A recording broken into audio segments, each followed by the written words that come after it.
All right, good afternoon. The doors are closed, so it means kind of we need not to start. We have two sessions, this afternoon. We have a session on yesterday, and yesterday for a geologist is much further than yesterday, yes? And after this, we are going to have a session on the future, on tomorrow.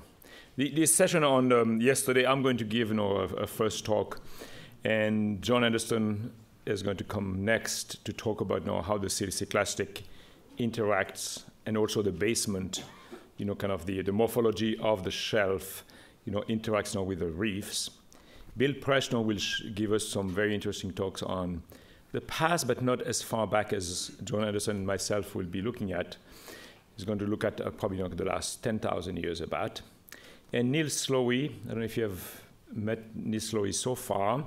Neil, is from Texas A&M and is going to give a talk also on the past, but looking at using domal, I think, domal coral colonies and looking at kind of century probably, or decadal or century types of time scale.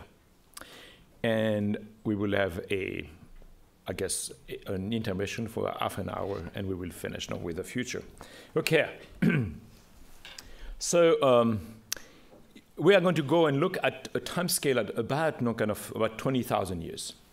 I had written kind of 11,000 years. I think, it's most likely 12,000 years, from 20 to 12,000 years for this coalgal bank. And I said bloom. Somehow, kind of this period of time, between about 20,000 to maybe 19,000 until about 12.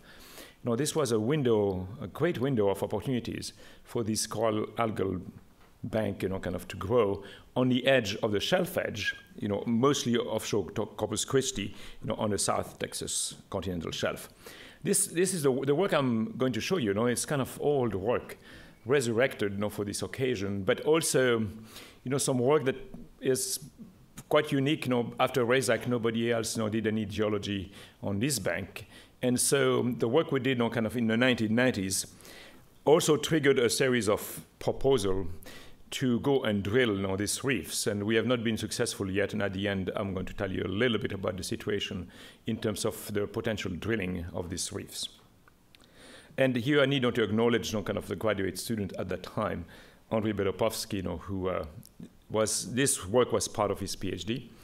He worked at BP for a long time, and now he works at Premier in London. So he has done very well, in his own career. Here, and we have seen this before, but this is kind of and this is very important in terms of the geology aspect. If you look at the morphology of the shelf, yes, we talked about distance, for the flower garden. We said, kind of the flower garden would be kind of doing very well because they are so far away. This is the wider part of the shelf, yes, on the shelf edge there. And West told us about kind of these other banks that are here, which are different. These are on top of diapirs. These are most likely on top of a low stand, a coastal system, most likely, last glacial maximum coastal system. And probably everybody would know that and this is almost kind of on a global scale, yes, the shelf edge is usually about, 120, 130 meters. And this, the way we have the shelves today in the world, it's because these are the floodplain of the last glacial maximum, or this successive low stand that became reflooded. So we live in a very kind of reflooded part of our, kind of geological, kind of time. So we need to talk about sea level. And sea level, when we start thinking about geological timescale, sea level is very important, especially when you think about 20,000. Most likely, most of you would know that sea level has gone up and down, and is going up now. But and this is kind of a simplified one, but if you would go back kind of to 20,000 years ago, sea level would be in minus 120 meters below modern sea level. This is amazingly, kind of significant. And even in your geological timescale, sea level amplitude change of 100+ meters, is fairly unusual. And we live in a very unusual world in a way on a geological timescale because we have, kind of two major ice sheets in the two hemispheres of our Earth. And the northern hemisphere, ice sheet, which now only exists within the Greenland ice sheet, but it was very, very large during this last glacial maximum. I always mention this to my students. Chicago was under, 2 or 3 kilometers of ice 20,000 years ago. So climate has changed in the past, no doubt, at least at this time scale of 10,000 to 20,000. And if you do have, kind of this huge ice sheet in this kind of unusually, I would not say low latitude, but relatively kind of low latitude. It's kind of centered at about 65 degrees north. So this Northern American ice sheet is very unstable because of that. So it can be created and can grow very quickly, but it can also melt even faster, yes. And so 20,000 years ago, when Chicago was under a large amount of ice, sea level, the water linked, kind of into this ice sheet had to come from somewhere. So sea level was about 120 meters below modern sea level. Sea level went up, since this, mostly because the insolation, coming into the Earth, kind of changed and also varied in terms of its latitude distribution. But now kind of the sea level didn't go up, very linearly, but it went up, by steps. This step, here at about 19,000. There's a big step here, at about 14.5, and another step, maybe a step, kind of there at about 11,000 years. And these kind of major steps, we call them melt water pulse, MWP.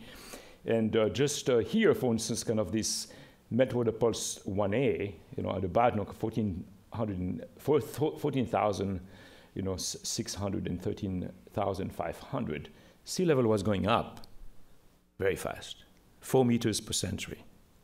So now we are looking at sea level rising about the order of a bit more than 3 millimeters per year. In this case, it will be 40 millimeters per year. So these are very fast sea level rise. At that time, when you have these steps, and this is one of them, and there's another one kind of there. It's not very clear on this kind of smooth curve, but this at about kind of 12.5 and 11.5 thousand years. I'm talking about calendar years here. There's an event, a colder event, during this warming trend called the Younger Dryas. And the Younger Dryas, most of the people would say sea level didn't rise, at least as fast during the Younger Dryas. Maybe stabilized. And interesting, kind of Isaac in his book mentioned that there are signs of erosion on some of these deep banks, as if maybe, there we would have, some kind of lines of evidence on the top of these banks. And I cannot be excited enough that maybe, in 1 month we might see, kind of evidence for this drop of sea level during this Younger Dryas. And we will see that, kind of these reefs never recovered after that time. So if now you put, kind of this 120 meters change in sea level, and you look, at the edge of the shelf, so this is where the coast was, yes, during that time. Not too much, not too good for corals, obviously. This was the time, when the Siliciclastic, and John will tell us about this. Siliciclastic had moved all the way to the shelf edge, through incised valleys, but also through large accumulation of sediments, kind of along the shelf edge. At that time, the fluvial plain, yes. And you can see, kind of there, there will be, kind of from a low sand delta of the Brazos Colorado River, and this, kind of low sand delta of the Rio Grande.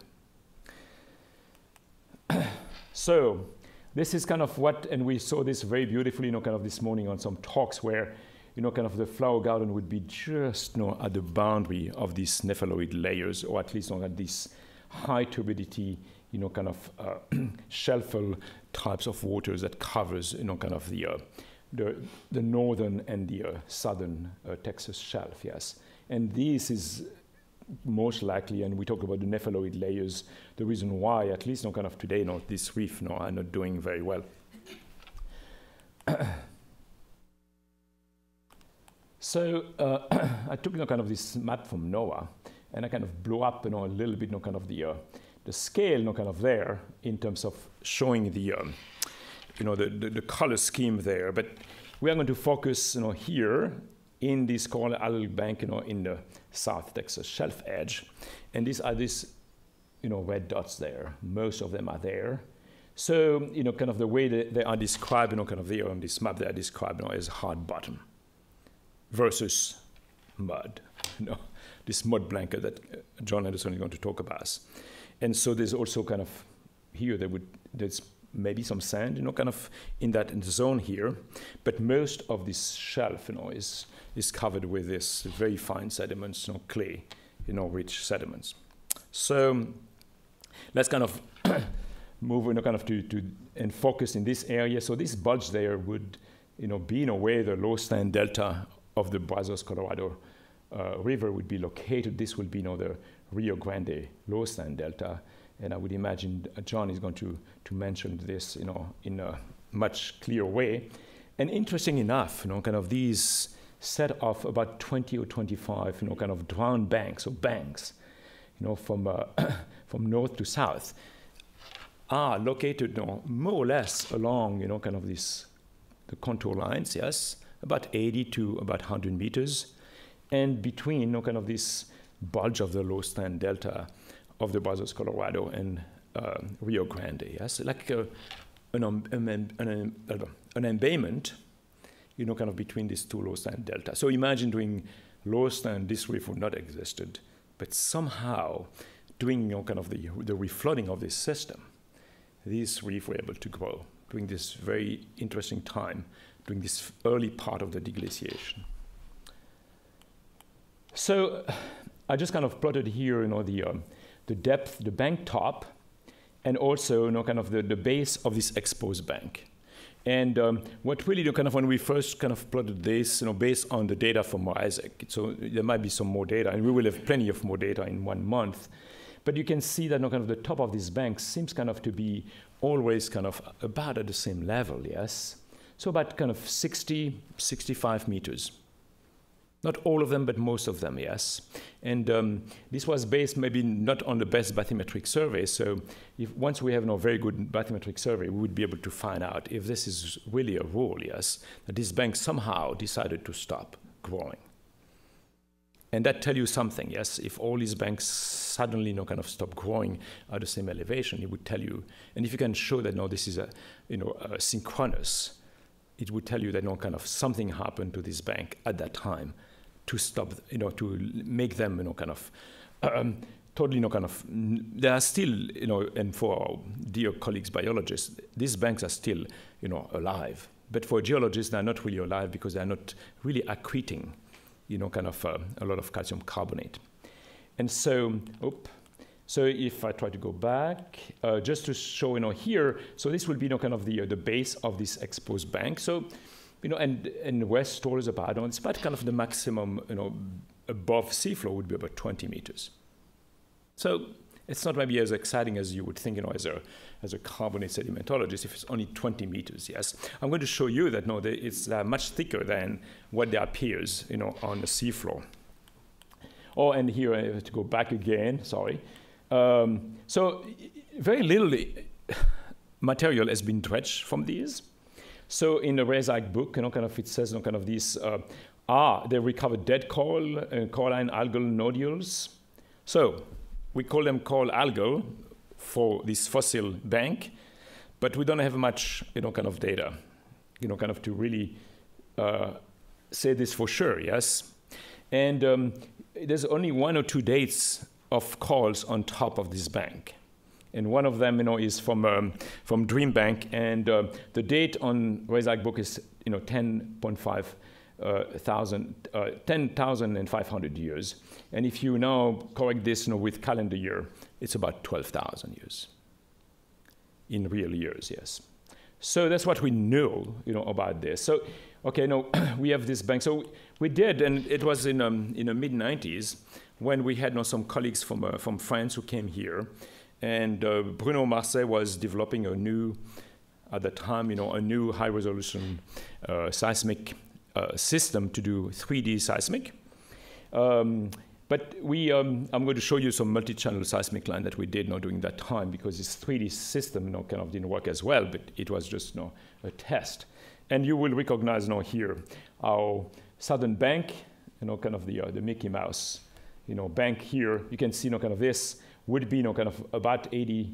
And I think I do have another much better bathymetry map. And this is multi-beam, and the group of Wes kind of collected this data probably 4 or 5 years ago. And Doug Weaver kind of did kind of the processing and the and produce kind of these maps. But you can see kind of the top of this is 60 meters. So this is typically the morphology of some of these banks that try not to keep up with sea level, and suddenly they become smaller and smaller, yes? So suddenly kind of towards the end there's only 2 peaks. At the base they were much larger, yes, when they started growing, and now they kind of, some part of it gave up, and now we have these 2 peaks there, and at the end, kind of this larger peak here, kind of grew probably a bit longer, yeah. Okay, so 60 meters and about 84 meters there. So we did kind of, and I'm going to show you a seismic line crossing kind of that northern peak there, and this is it here. So what we are looking at here, we are looking at seismic. It's a multi-channel system, and so this is not in depth but in time, and so this is kind of our feature there, yes, kind of this bump. But what's very important there, and I'm already showing it here, the bump, kind of in this case, the bump, kind of doesn't end at the seafloor, but you can see that kind of this edifice that creates this bump on the seafloor is well below the seafloor, yes? And this is just a blow up of that area. So you can see this will be equivalent to this reef, this edifice, yes? But everything above it would be younger, yes? So, and you can see the same thing, kind of there, yes? So these banks are thicker than what you see, from the seafloor. And so, and they are, and John is going to tell us about it, kind of this unit, I'm going to show an interpretation of this line here.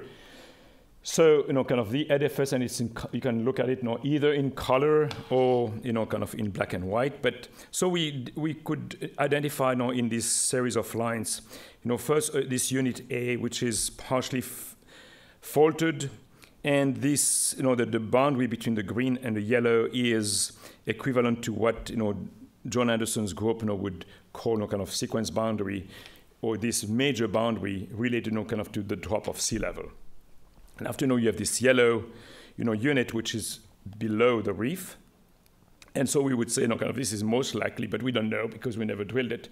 This will be, kind of this low stand coastal siliciclastic system, and the reef, kind of, would be now growing, kind of on top of this low stand siliciclastic system. Coastal siliciclastic system grew, and during the growth of this reef, kind of this shelf, what is this? This now reflooded floodplain, yes, when the siliciclastic would have moved upwards, up, kind of this new coast. Now this new shelf edge become this absolutely beautiful places, like, the flower garden location is today, yes, with no siliciclastic, so it'll be almost pure carbonate. And for some reason, the siliciclastic come back, yes. So one of the questions is to find out now if the siliciclastic, this fine siliciclastic, kill these reefs. And we'll see, it's a bit more complex than this. So just this here, to show you that we did a grid, kind of through this reef. And so in this case, kind of here we have other lines. So we find kind of we can now locate and identify these 4 different units. And the reefal unit, we kind of define it, kind of in the forereef, the back reef, and the reef itself, the most massive part of it. And with this, once you have, kind of this pseudo 3D imaging, with seismic, you can now try to find out what will be, kind of the shape of the reef itself, yes? And this is it here. So the lines, are coverage with this multi-channel seismic line. And here now we have contoured, kind of in time first, kind of the thickness of this reef, yes? So in milliseconds, it can be as thick as 45 milliseconds, 40 to 45 milliseconds. If now you applied some velocities, and this is an assumption, so it's probably a good guess. So if you apply this, kind of velocities there, you would think that kind of these, at least the thickest part of southern bank, was about 50 to 45 meters. So it's not just the 20 meters exposed, kind of above the seafloor, but it is thicker. And so now if you put this in perspective in terms of sea level, so this is a, kind of our sea level curve from minus 120 meters during last glacial maximum. This would be, kind of towards today. The steps, there's a steps at about 19,000 years. So if, and, and these reefs are at about, kind of minus 60, kind of meters below modern sea level. And they would be 40 meters, let's say, so you would be at 100, yes? So if you plot, kind of this 40 meters worth of thickness of southern bank, it would, kind of, I don't want to say fit, but almost I would want to say that, at least, kind of this bank seems kind of to have grown, kind of during this period of time. And we will see it's a very surprising time for this reef to be able to grow. Because, as I mentioned, kind of this is during the Meltwater Pulse 1A, or at least partially, when sea level was going up, 4 meters per century. So it means kind of this reef were able to, carry on, Let me keep, kind of the sunlight. This is what these reefs are doing. We call them, great dipstick for sea level, because now we go just backwards and we look at this reef and we date, kind of species that live in very shallow water.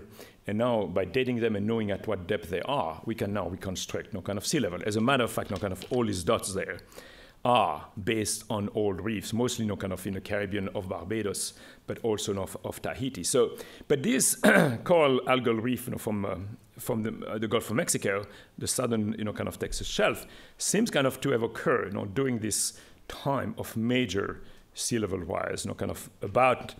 Maybe, kind of, it might have started a little bit earlier than 15, but maybe, it could have started somewhere, kind of there, if they are thicker, about, kind of 16, 17,000 years ago. But this seems kind of to have stopped growing just, at this step, here, which is, the time of the Younger Dryas. So, okay, if during the Younger Dryas sea level had dropped slightly, this might have been exposed, but the reason why this reef didn't make it, afterwards, this is a big mystery. And we will not solve this mystery unless, we do some major research on this and drill these, or at least kind of dredge them or pick, some exciting materials in the next month. I just want to show you one other example, and John Anderson is going to show some other kind of seismic line. But Baker Bank, this is a seismic line that was published in the Reisach book in 1986. In this case here, you can see again the same thing. Yes, you can see kind of. So Baker Bank is barely exposed, but you can see that Baker Bank is much thicker than what it is exposed of. Yes, and all this blue unit there is the mud blanket, and. John Anderson will show us that kind of this mud blanket, the oldest part of this mud blanket is probably around 8,000 years. So these banks, kind of grew during this more or less Meltwater Pulse 1A and stopped growing. Don't know why, but they probably were not because of the burial of siliciclastic, because the burial of siliciclastic came in, something like, 3 or 4 or 5,000 years after. So this is a big mystery that we need to try to find out. Okay, so just to conclude, I'm just going to show you also that kind of it's not only kind of this sea level rise, which was unusually kind of fast, but if you go into kind of the Gulf of Mexico, these reefs had to sustain some very unusual conditions. And as you know, and this is a slide that I usually bring in, and carbonate reef sedimentologists would show this. This is kind of the this window of opportunities for reefs, yes. So they need, to be warm and not too warm. They need, kind of to be open marine, so they don't like it not too fresh in terms of the salinity. They need the light, obviously, but they cannot have too much, kind of siliciclastic or nutrients coming, from the shelf, yes.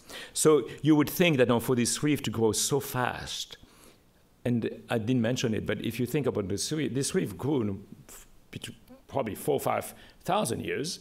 and if they grow really, you know, kind of 40 meters, you're talking about 10 meters per 1,000 years, yes?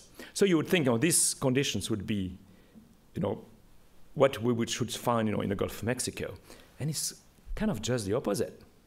We kind of mentioned this already, but you know, and there are quite a few studies, you know, kind of done in some of these basins, you know, kind of these are related to the salt tectonic. So this basin, the Orca Basin, the Piggy Basin, are interesting basin because they are kind of trapped for sediments, and quite a few colleagues, you know, kind of did research on this already in the early days. Even Cesare Emiliani started, you know, to work, I guess, on one of these basins. But after, you know, other colleagues and recent colleagues, you know, kind of did some coring there in 2002, you know, with Mario Dufresne, and try not to understand kind of the temperatures change, you know, kind of the salinity, because, as we know, the Gulf of Mexico at the time was, you know, kind of the location where we had huge volume of melting, you know, kind of fresh water coming, you know, from this lower North American ice sheet, you know, kind of being, you know,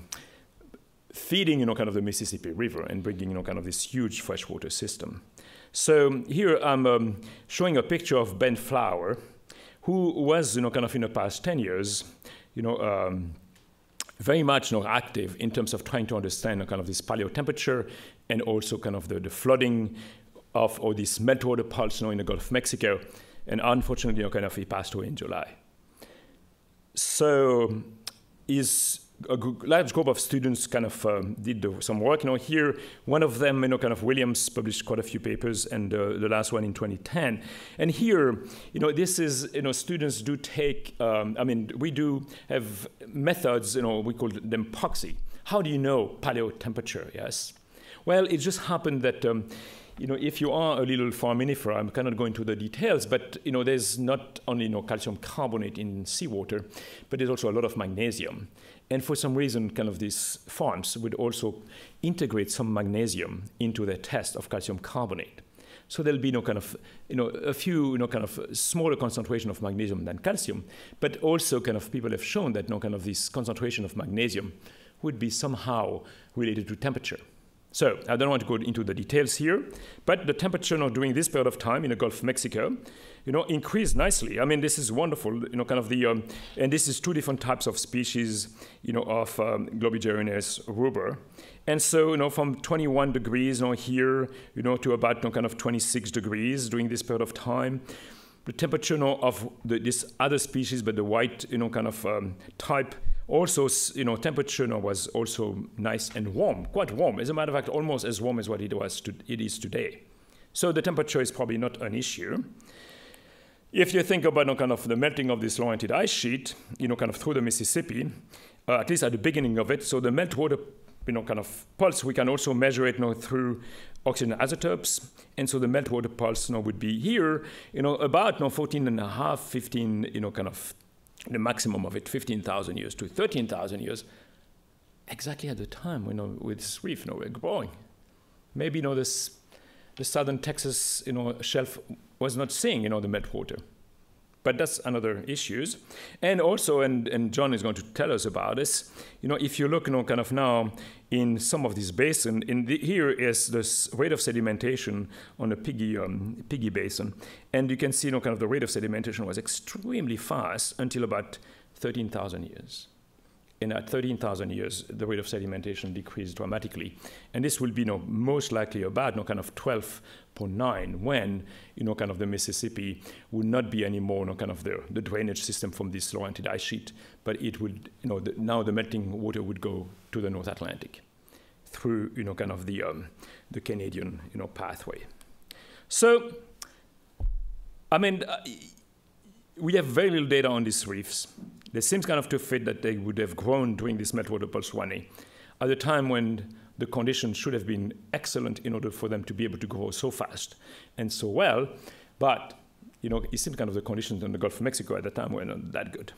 So we do need, you know, to study more, you know, about this reef. And I've, you know, kind of been trying, you know, kind of to go and drill. You know, geologists, as we said, I guess, yesterday, you know, you need to drill.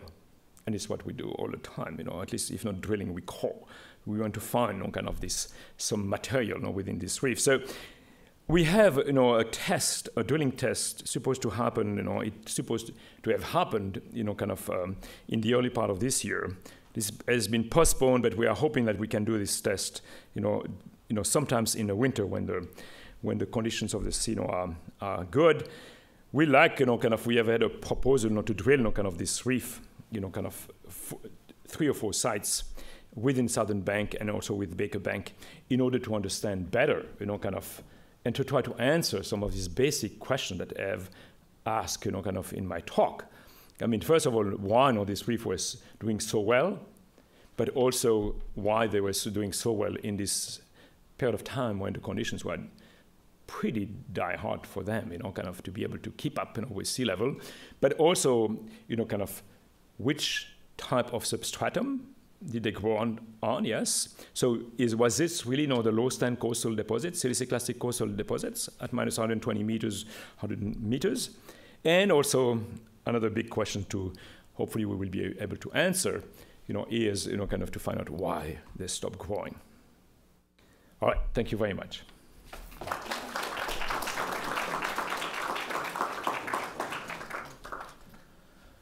I'm not sure what time it is, so I'm supposed to keep the time. So, I talked for too long? 1:33, and we start at 1 o'clock, so no time for questions. Unless you have one question. One quick question. We can keep the questions for afterwards. All right, so it's a pleasure kind of for me to introduce John Anderson. As Wes says, there's no reason kind of to read the bio. You can see how lucky we have had to have John Anderson here.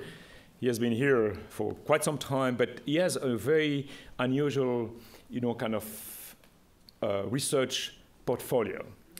He has been working in Antarctica for as much as he has been, I guess, graduate students on, yes. So can you imagine you work in Antarctica, you learn about how these ice sheets, kind of work and how, they grow and melt. It's mostly Antarctica. And now you work, and he has done absolutely fabulous work, here in the Gulf of Mexico. Not only on the coastal system, the bays, but also the shelf. So, he is able to kind of connect, ice, sea level, siliciclastic sediments, and now carbonates. All right. Thank you, Andre.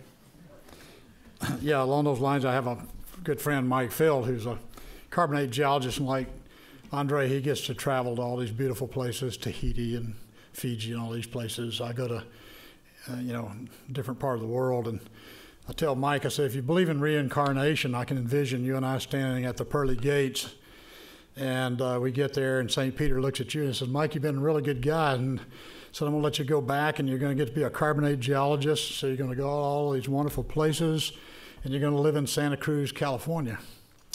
And then I came up, and he said, well, John, you haven't been that good. You are going to get to be a geologist. Says, but you're going to live in Houston, Texas, and you're going to work in Antarctica in the wintertime and Texas in the summertime. So I'm trying to live a good life, so the next one, I get to work maybe as a carbonate geologist. This is actually a photograph that I think we've seen a couple times today, and we actually used it. We're fortunate enough to get it as a cover on one of the journals, and that I'll be talking about some of the results today. And it captures a really, I think, unique event, and that's why people like to show it, where you can see these sediments coming out of the mouth of the Mississippi River and moving all the way down the Texas coast, which is a fairly common phenomenon. It doesn't look like that all the time, though. That's the important point. This is representing a somewhat unique event, so we just want to make that point. And okay. Now, Andre asked me, I said, what do you want me to talk about? And he said, well, you're the silicics guy, so it's up to you to kill the reefs. And I said, well, I don't think that's going to be a real popular topic to talk about, so I'll try to talk about some other things besides just killing off the reefs. And I'm not sure why we killed off the reefs. I'll tell you that one right away. But I can, I think, address the issue of why reefs form where they do. And I think in the last 2 days, I know more about that than I thought I did. So I think that reflects some of the advantages of having a group like this that's bringing in different disciplines. I'm learning about reefs. I sat through Bill's talk yesterday, went home last night and completely changed my talk after listening to what he had to say. When did the Central Texas reefs form? I'll also mention a little bit about some of the other reefs, and of course Andre's focused on that issue. And what role did sediment supply and dispersal play in the demise of the reefs? I apologize for this slide. For some reason or other, when I loaded it up, all the other slides are fine. This one here didn't come out. But I think in general, I just wanted to use it to show, and I think the laser's gone just about here. But this is our research vessel. The Lone Star was a 65-foot crew boat that we converted to a seismic boat back in the 90s. And primarily was to collect high-resolution seismic data on the continental shelf. Now, you know, seismic data, you think, well, there must be more seismic data in the Gulf of Mexico than anywhere else, and in fact there is, but it's not the right kind of seismic data. It doesn't even show us the upper 100 meters or so, which is it's part of the section we're really interested in. So the Lone Star was actually set up specifically to go out and collect these high-frequency, high-resolution data, where we image the upper tens of meters of the sediment column. And during the time we had it, over a 10-year period, we worked for, oh, great, thanks, Bill. We worked all the way from South Texas all the way over to the Apalachicola Delta, and worked in conjunction with some colleagues from LSU that worked over here off Louisiana, and a former student of mine at the University of Alabama at the time, who worked over here off of the Alabama coast. And so it's a fairly large data set that we have. And from that data set, what we really wanted to look at was the geological evolution, the recent geological evolution of the Gulf of Mexico basin.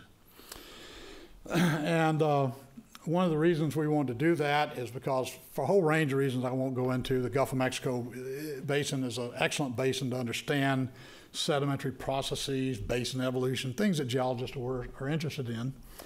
And we were especially interested in the last glacial eustatic cycle, which I'm referring to from about 120,000 years ago, when sea level was actually about 5 meters above where it is today. The shoreline went through Dickinson, Texas. A rather disconcerting fact, if you think we're, as high as we're going to be during the current high stand. If you melt Greenland, you melt West Antarctica, which are showing signs of instability, you bring sea level up to about that level. So maybe we aren't quite into the interglacial yet, and I think we humans are kind of pushing the envelope right now, because the rate of sea level rise is, of course, quadrupled in the last several decades.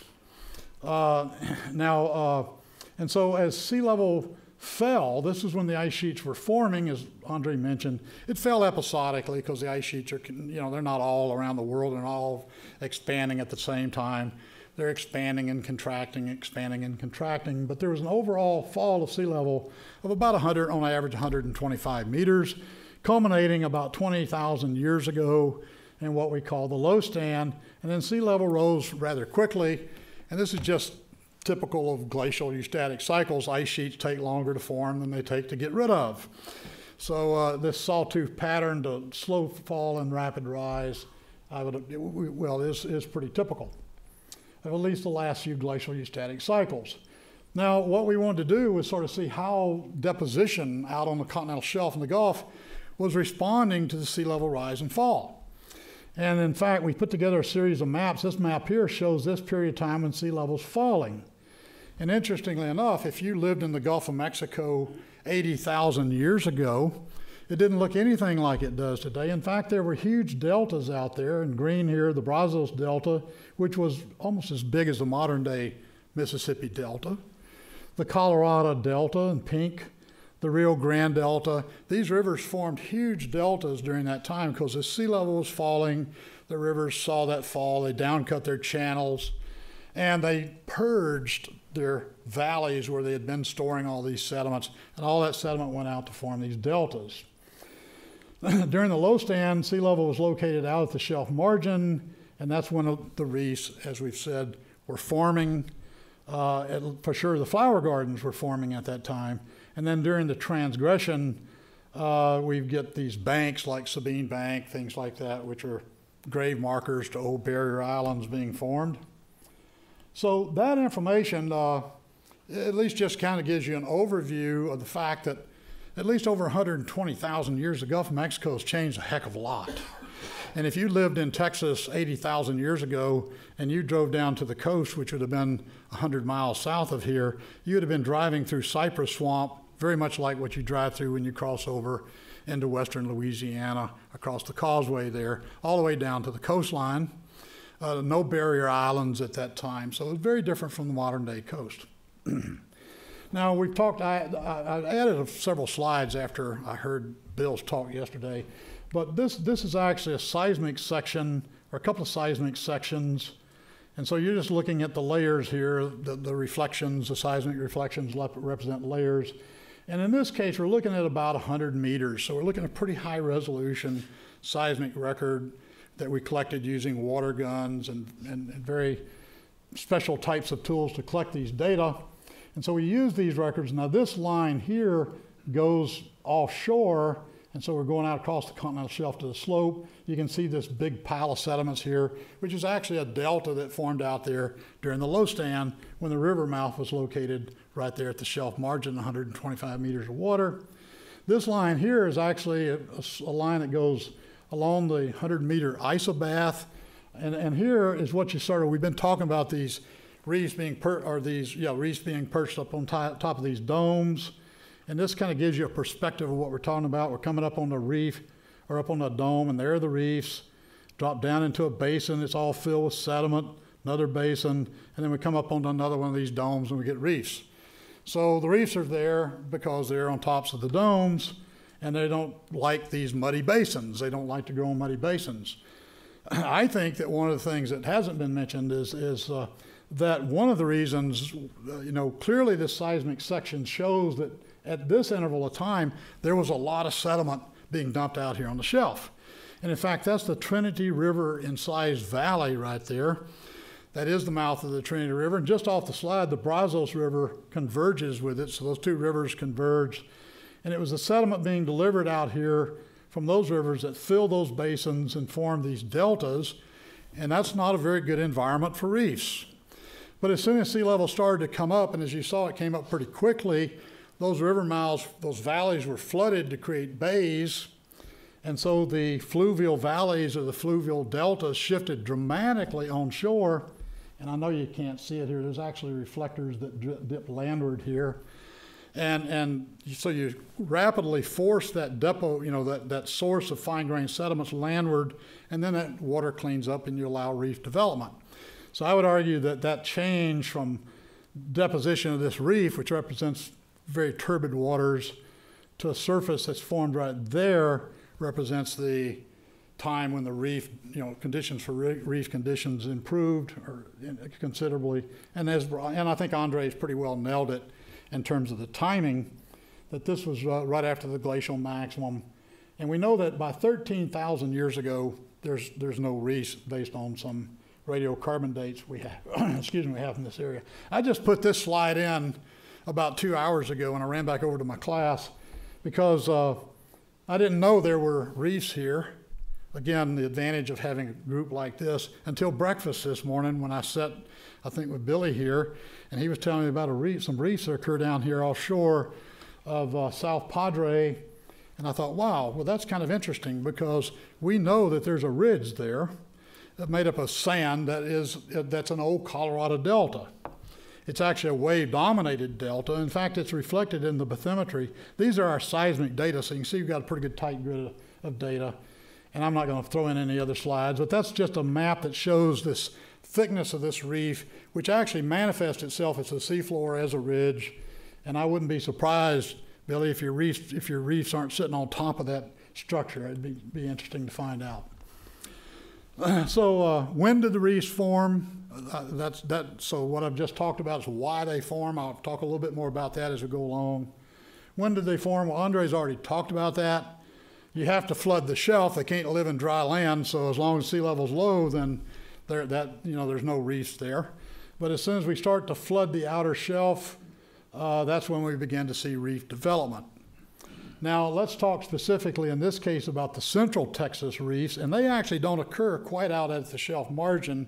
Again, as Andre pointed out, They're in about 85 to 90 meters of water, and actually up to about 65 meters. They range, as you can see here, there is a bit of a range of water depths. And so if we take the range of water depths and just go to the sea level curve, as Andre pointed out, actually these reefs would have been forming, would have been flooding the shelf. Conditions would have been suitable for reef formation during the period of time from about 15,000, 12,500, something in that range. That's just if we just go with sea level, okay? And the other point I want to make is about why these reefs, why these reefs occur where they do. As Andre pointed out, if we look at the bathymetry here in central Texas, the shelf sort of bows out here. There's an embayment, and then it bows out again. I put a blue bold line in here at about the 85-meter isobath, which is about where the reefs tend to occur. And this seismic line here shows that delta, which is the old Colorado River Delta. And then this seismic line down here crosses that Rio Grande Delta. And so, we know that these reefs are sort of sitting between these big deltas. Now, the deltas, you might be thinking those must have killed the reefs, but the deltas predate the reefs. They were formed during the falling limb of sea level, so they were already there. But there was an embayment here where the reefs form. But it wasn't sediment, overwhelming these reefs that caused the reefs to form. We'll talk a bit more about why that might have happened later. But why did they form where they do? If you actually look at the distribution of reefs in the central Gulf, you see they're kind of in a slope parallel kind of trend here, and then they kind of follow this trend more like that. And this seismic line here is that seismic section there. And I just want to show this surface right here. See, it dips down, comes back up and down, and there's the reef, and it's up on top of a high.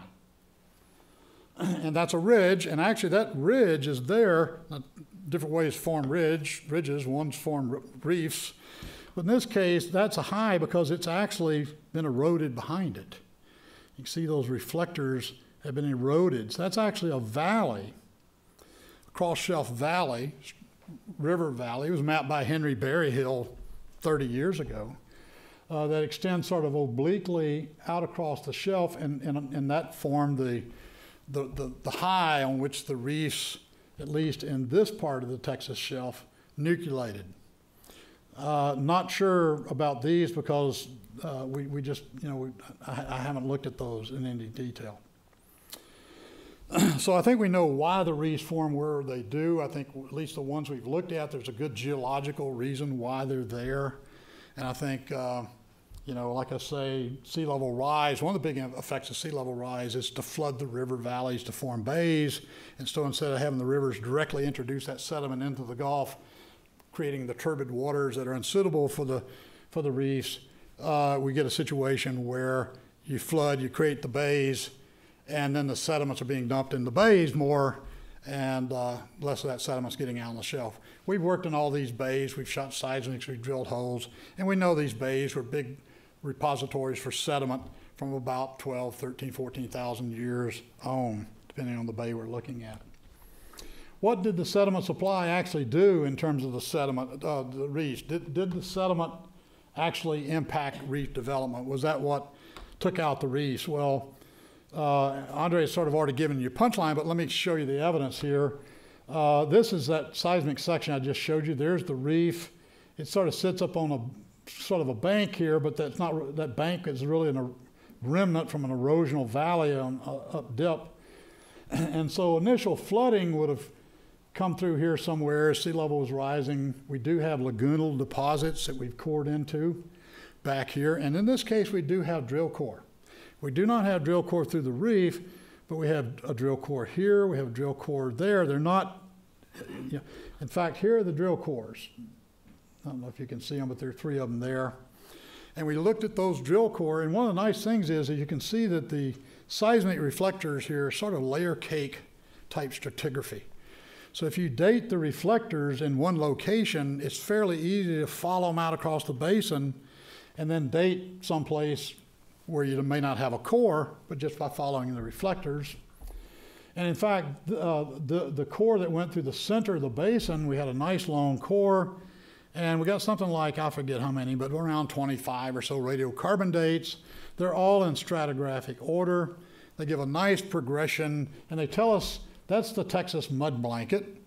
And I think before we started this project, we all said, well, the mud blanket came along, it killed the reefs. You know, obviously the reefs couldn't keep up with the mud blanket accumulation, so that's what did in the reefs. What was surprising to us was to find out that the ages of the mud blanket dominantly post-date reef development. The mud blanket is a younger feature.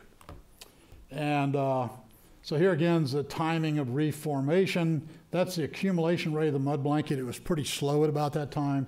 The mud blanket actually starts to pick up. There's two spurts of deposition, one from about around 8,000 to 7,000 years and another one that follows.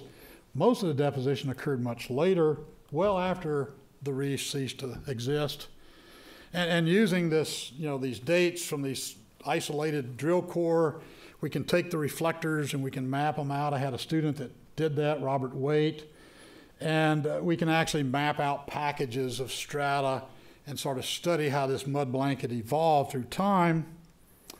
And from that, then, we can take these packages and we can convert those accumulation rates into flux. How much sediment is being brought into the basin in a unit of time. And flux we can then convert into how much sediment would have actually been in the water column over a century, over a decade, over 1,000 years. And what we see, so these are actually the flux, but they're mass accumulation rates is what we call them. But here's what the period of reef development, and you can see that the flux, or the accumulation of sediment out there in that central Texas shelf, was virtually nil throughout most of that time interval. So very little sedimentation. So maybe sediments didn't kill the reefs, but it was certainly a good environment for those reefs to live in. Now, unlike the flower gardens, there's no big rivers, so we didn't have deltas out here dumping sediments at that time. There was just very little sedimentation taking place because there were no big rivers. And so I think this is where Andre would place the reefs, and I would agree with him just based on the eustatic records. This would be when we expect the reefs to be formed. The first pulse of sedimentation we see in the mud blanket occurs at least a couple thousand years later, as he's pointed out. And that represents an increase of about 4 times in terms of net accumulation. And if we convert that to flux, that means that the amount of sediment in the water column increased by about 4-fold between this time and that time there. But after about 4,000 years ago, it increased as much as 10-fold. So all that muddy water that we saw in that satellite image, you know, what that would suggest is that those events became much more frequent during this interval of time than they were, you know, during this interval of time. In fact, if we would calculate the suspended sediments during this time, water column would have been pretty clear throughout the time these reefs formed. And so that provided an opportunity for them to form at a variety of different depths and even at shallower depths. But it's certainly not an environment today is very conducive to reef formation. And why did the sediments increase? Well, we know that was a time when the climate here in Texas began to sort of show some significant oscillations between cool and wet, warm, dry. That usually equates to greater efficiency of rivers to erode and transport sediments. But actually, when we look at the sediments themselves, and this is some of Robert's work as well, we look at the composition of the sediments, mineralogical composition, we can fingerprint those sediments as to where they would have come from. And in green here is the Rio Grande. It wasn't a big contributor. Most of the dots represent the mud blanket. Actually, most of the sediment makes up the mud blanket came from the Colorado, Brazos, and the Mississippi rivers. And so what we're sort of saying here is that, and a significant part of it came from, most of it came from the Mississippi. So these kinds of phenomena became more common, you know, in the late Holocene.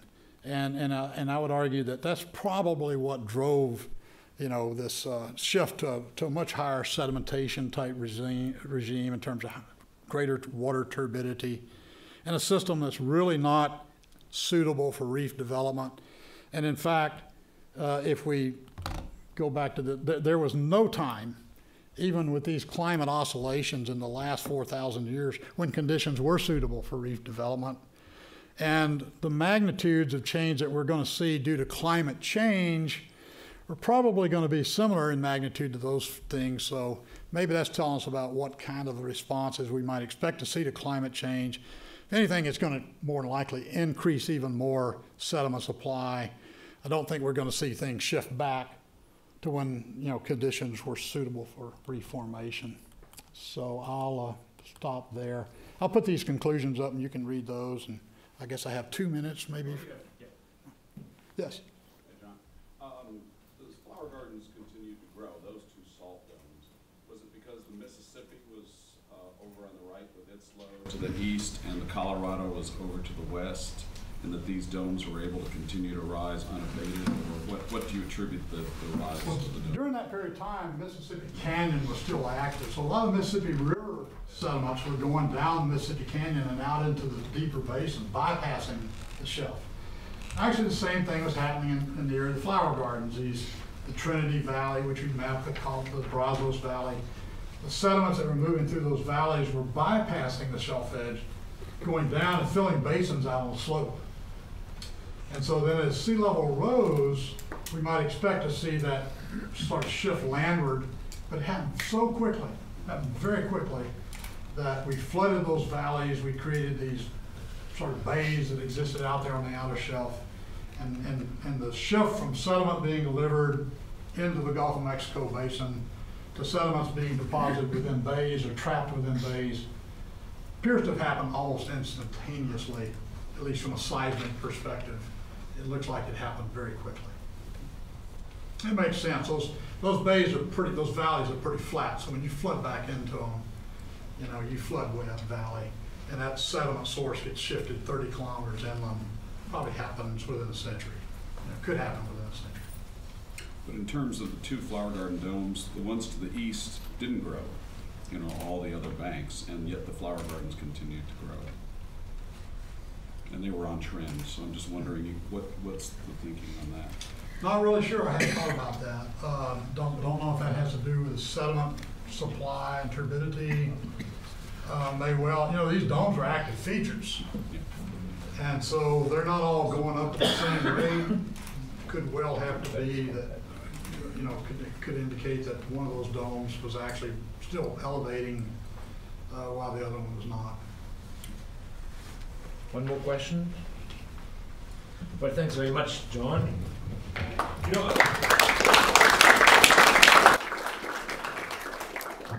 You know, there are some wonderful places in the world where we have this association of siliciclastic and carbonate. And with John, we did a wonderful study in Belize. Belize is a fantastic, you know, kind of juxtaposition of a siliciclastic coastline with a beautiful barrier reef. And these, you know, kind of this system, obviously, you know, kind of are modified tremendously because of sea level rise. There's this huge amplitude sea level rise in the last deglaciation. And this is really what we also see here, you know, kind of in the South Texas shelf.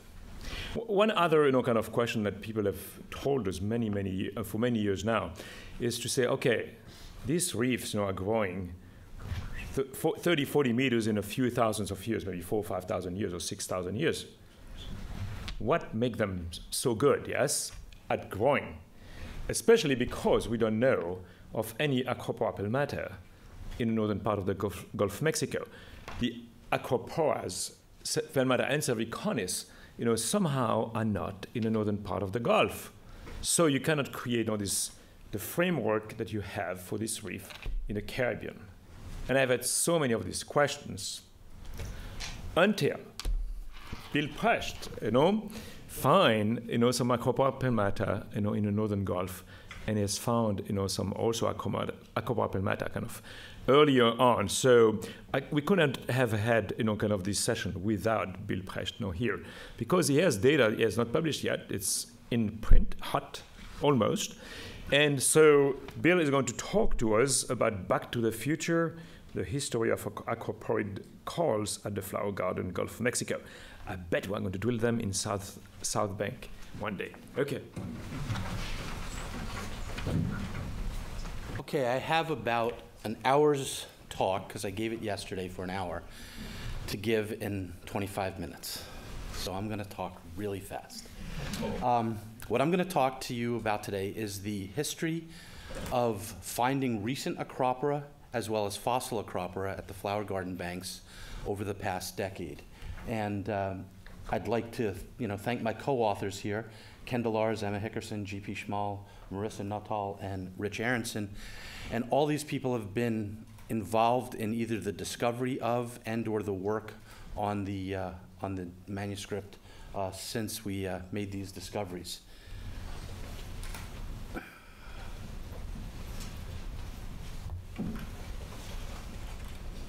I'd also like to thank these folks, James Sinclair from Beaumery, Beth Zimmer from PBSJ, Martha Robart, Lauren Toth, etc., especially Greg Boland from Beaumery. These folks were all involved with us on the cruises during the discovery. And little aside here, the way we found these was during the long-term monitoring program that both MMS, Beaumery, and NOAA has been doing since 1988. And I had the really great fortune, I don't even say good fortune, it was the best time of my life, to be chief scientist of the long-term monitoring from 2001 through 2007. And most of the discoveries I'm going to talk about today occurred during the just normal monitoring of the flower garden banks. So a lot of what you see is really serendipity to the main goal, which was just to basically monitor the health of the reef system. Reefs. We've heard a lot about them today, and one of the things that's most important to the reefs we're talking about is temperature. And reefs, which are the black dots on these maps, and by the way, this is from Joni Klapis, we've known since the days of Darwin and Dana that reefs basically occur in the tropics and subtropical latitudes of the world's oceans. And again, the black dots on those maps are the locations of the known subtropical and tropical coral reefs. The red areas on these maps are warm water in the world's oceans, and the blue is cold. And it's basically showing maximum sea surface temperatures during the summer and minimum sea surface temperatures during the winter. And the 18-degree minimum SST isotherm is basically the line at which coral reefs occur. So you don't have reefs in the northern hemisphere north of that, or reefs in the southern hemisphere south of that line. So when we look at the Gulf of Mexico, right over here, and we look at that black dot, which is right there, which is the flower gardens, you notice it's right on the edge of the blue/yellowish orange water. So we're talking about a reef that's on the edge. And when we also look at that area and we look at the reefs of Veracruz, reefs of Bermuda, reefs of Florida, these are also reefs that are on the edge. And why that's important is these reefs are really dynamic with relation to changing sea surface temperatures and changing climates through time. So we've gone through all these glacial, interglacial cycles over the last million years, and reefs have responded accordingly. When it's warmer, they move into more northerly latitudes. When it's colder, they regress and they move south. So everybody knows where the flower gardens are. I want to point out that we're going to talk a little bit more about geology in this talk. And this is really where coral reef ecology and coral reef geology come and smash each other head on. And a lot of what Andre and John have spoken to us about in the previous two lectures are going on here, but we're in a different part of the Gulf, and we have much more influence from the Mississippi River Delta in this area. So the timing of what John and Andre were seeing more in the south and western part of the Gulf, slightly different than what we're seeing up here in the more northerly central portions of the Gulf. I'm going to specifically talk about the discoveries we've made at the East Flower Garden banks, but we've made these same discoveries at the West Bank as well. But we have more data on the East Bank, so it's a little easier to talk about. There were questions about the size of the flower garden banks yesterday, and the East Bank has an area of about 19.2 square miles. The reef crest is approximately 250 acres, so the answer to last night's question was 250 acres. There's an active brine seep that GP talked about that sits down here. And the two reef caps, there's one here, there's one here. The long-term monitoring plot is basically on the reef cap in that southernmost portion, and it's also on the eastern edge, which, if you can imagine, the predominant wind and wave and current action is basically moving across the reef in this direction. So through time, this would essentially be the forereef side of the reef complex of the flower gardens. What are the reefs of the flower gardens? These are true reef communities that are perched atop salt domes. Those salt domes are Jurassic Age Luan salt. They're the northernmost coral reefs of the continental United States. And they're formed presently by large stony corals that are especially eurytopic. They can handle wide swings in temperature and salinity, which is important for the environment they're in. And they're dominated by a complex called the MDP, which is the Montastria Diploria parietes complex, which is a complex of corals that are comprised mostly of large head-forming and mound-building species. And as we've heard many times over the last 2 days, that these reefs are really dramatic because they have greater than 50% coral cover in many areas, about 23 coral species, 850 other invertebrate species, etc. When we look at the long-term monitoring data, and GP showed that earlier, basically we have coral cover that's in the 45, 50, 55% range through time, and this goes back as long as we've been monitoring these reefs. And when we look at historical photos like GP showed this morning that go back to the 60s, the reef last week looks no different than the reef looked in 1960. And that's really important, and I'm going to talk about that in the context of acroporid corals and why that's important. We've also heard a lot about the tremendous work of the Texas A&M group, Rezac, Bright, and McGrail, and this is one of those profiles that Wes was talking about this morning, and this is their profile, their bathymetric cartoon for the East Flower Garden banks. Here's the coral cap comprised of that Montastria Diploria parietes cap. And then there are these fields on the flanks of these delicately branched corals called madrasis, and then the deeper reef. And we're going to really concentrate today's talk on this uppermost unit of the reef. Now, Caribbean acroporids. What we've known historically from the work of Bright and Rezac and all these other folks is that no acroporids, living acroporids, were known to exist when the initial surveys were done at the flower garden banks. And this has been true for the last 3-4 decades. And the same is for the geologic history of the reefs. No known acropora existed in the subsurface. However, throughout the Caribbean, the acroporid species are probably the most important species because they're the most rapidly growing corals. They have the greatest coverage of surface area. So in terms of percent cover of reef, the acroporid corals were far and away, especially on shallow reefs, the dominant species. And from a framework standpoint, geologically, because of their rapid growth and because of their baffling of the sediment, they were most important constructors of reef framework sedimentologically. So, and then in addition, they're an incredible habitat for a wide range of both invertebrate and vertebrate species. The acroporids are extremely thermophilic. We don't find them anywhere temperature gets lower than 15 degrees at any time. So if we have a cold front that drops temperatures to 15 degrees C, the acroporids die out. Also true that if the temperature gets above 31 degrees, they don't do very well also. So they have a very narrow temperature range compared to some corals, especially the corals in that Montastria Diploria parietes complex. And their reproductive strategy, although they're broadcast spawners sexually, and they reproduce once a year by broadcasting their gametes into the water column, the major reproductive strategy of these species is fragmentation and asexual reproduction by fragmentation. So if you get some corals established on a reef, as they grow, which is the most rapid growth rates of any coral species in the Caribbean, which is up to 20 centimeters per year, those branches bifurcate, those grow 20 centimeters a year, they fragment, and then those grow and grow and grow. So Gene Shin showed back in 1966 that you could take a small bouquet of Acropora cervicornis, and literally there's an exponential growth of these things, and within a 10-year period of time, you literally have acres and acres of Acropora cervicornis.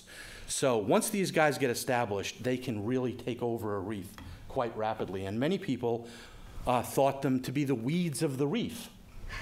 And one of the things about the reason why coral reefs in the Caribbean are not doing so well is because these acroporid corals have undergone a mass mortality throughout their range. And I believe it was GP showed the graph, the Gardner graph of the decline of corals. The majority of that decline in the Caribbean is due to the loss of 95% of the acroporid species throughout their range. So since the flower gardens never had acroporid species, they had none to lose. So when all these reefs in the Caribbean were losing acroporids and losing all of this stuff that was dominating the space on reefs, the flower gardens were blind to what was going on in the Caribbean. Okay? And actually, when you go to other reefs that have had similar histories, like the reefs of Bermuda, they show the same history. Very high coral cover and no response to the demise of acroporid corals. The other thing that we know through time, and like I said, is that these range lines of corals and reefs are impermanent. And as we increase temperature, they expand, and then as it gets cooler, they contract. Again, from Joni Kleypas, this red area shows the future region as temperatures increase, and this is basically showing a projection, I believe, that she has for the reefs at like 2050. So there's a small window here, and notice that that red line also occurs in the Gulf of Mexico where the flower gardens occur. Okay? One thing we also know about this change, this range shift of species, is that thousands and thousands of species in the last 2 decades, butterflies, birds, etc., have changed their phenologies, breeding patterns, reproductive strategies, all in relationship to changing climate. And as it's got warmer, different things like monarch butterflies used to be found in the state of Florida 8 months of the year. Now we find them in the state of Florida 12 months of the year. They occur throughout the winter, and they never used to. Part of this is related to global climate change. The same deal with Canadian geese. We're finding in Canada that they migrate south later, or I'm sorry, earlier, migrate south earlier in the spring, and they go back home later in the fall.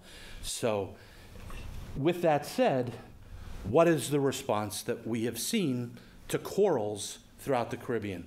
Have we seen any of this response? This map, taken originally from Porter, Jim Porter, and Tugas, one of his students, and then modified by myself and Rich Aronson in a paper we published in 2004, talking about range shifts of corals. What you see here is a map based on the generic numbers of corals that are found throughout the Caribbean. And the center of biological diversity for the Caribbean is smack dab in the middle of the Caribbean, right by Jamaica, with 24 genera of corals. You notice when you get up to the flower garden banks, there are 13 genera, Florida Middle Grounds 12, Bermuda 14, and you notice this rapid diminution from about 22, 23 genera in the Florida Keys, rapid diminution up the east coast of Florida, and then the last coral basically dies out. Scleractinian zooxanthellate corals die out off of North Carolina. The yellow area was the known historical distribution of acroporid corals in the Caribbean Western Atlantic, basically extending from the Tuxpan Veracruz Reef System across the Campeche Bank, Western Mexico, Florida Keys, and then up into the Bahamas. None in Bermuda, none in the Florida Middle Grounds, none in the flower garden banks. The orange dots that you see on the map are the recent occurrences of a cropperid species found north of their known historical range. The first one was the discovery of a cropper cervicornis north of Fowey Rocks, which was the northern limit of the Florida Reef Tract, which is here about Miami, latitude of Miami, and these are found off of Fort Lauderdale. And in addition to finding a cropper cervicornis north of their known historical range, we've also found a cropper palmata, and this one occurs right at the boundary between Broward and Palm Beach County, about 100 kilometers north of their known historical range. And there's probably this relationship because this has occurred within the last 2 decades, and the last 2 decades has been a period of time of increased sea surface temperatures throughout the Western Atlantic and Gulf. So these are the first known examples of a poleward expansion of a Caribbean coral reef, and these are most probably the response to recent patterns of climatic warming. Now, at the flower garden banks, there have been a whole bunch of new species that have been found, including the discovery of a cropper palmata, both at the east and west flower garden banks. And this is a paper, a short little note that was published in Coral Reefs regarding that discovery.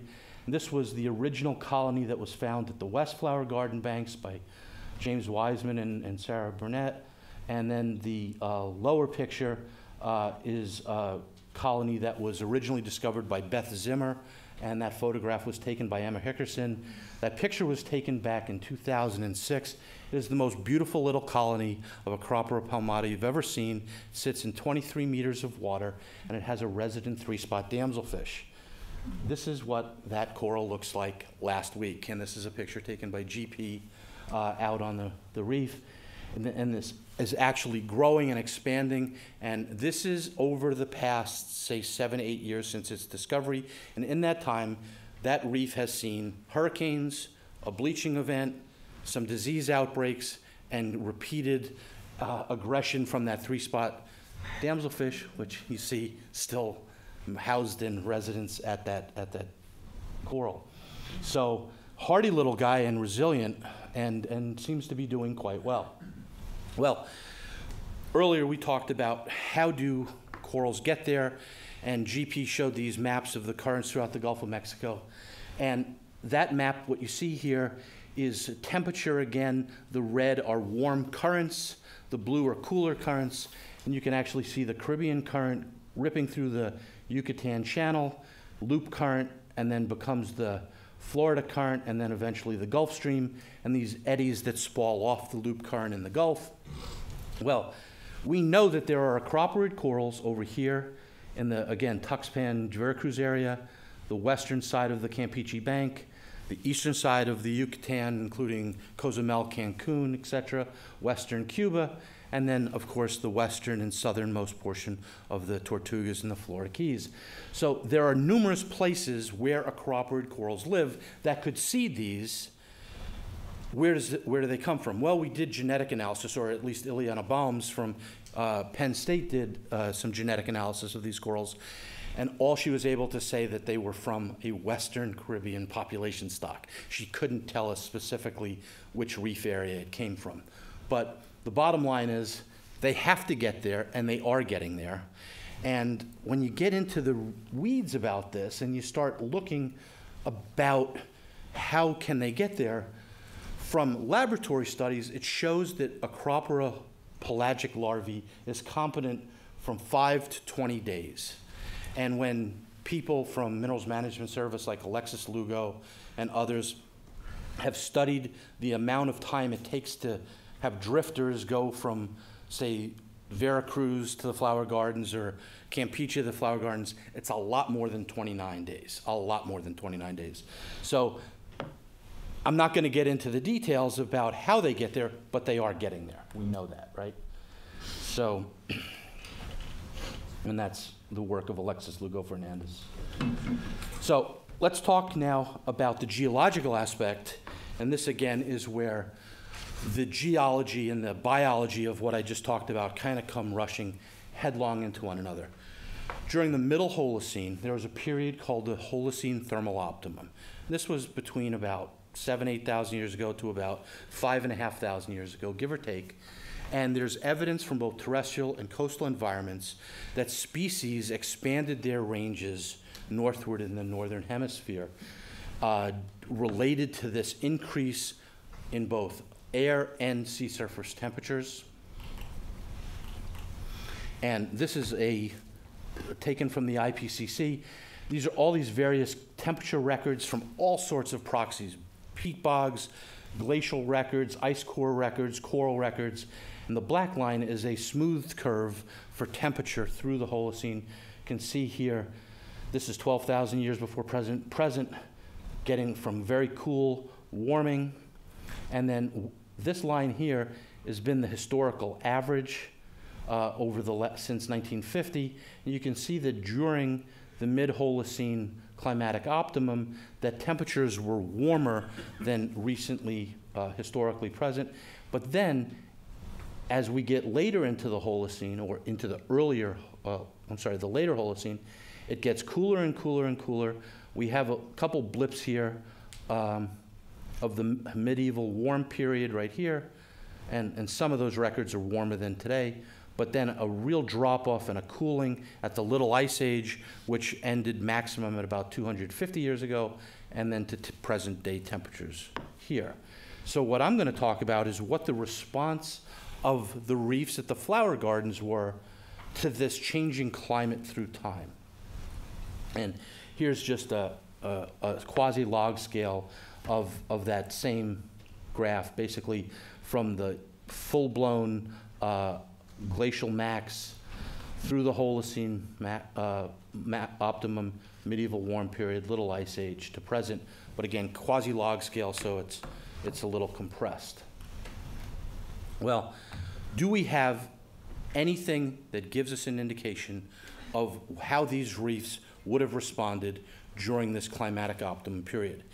And we have this great natural experiment that occurred off of Fort Lauderdale and Broward County during the 1970s, in that there were these port projects and also sewer outfall projects where they blasted these large outcrops underwater.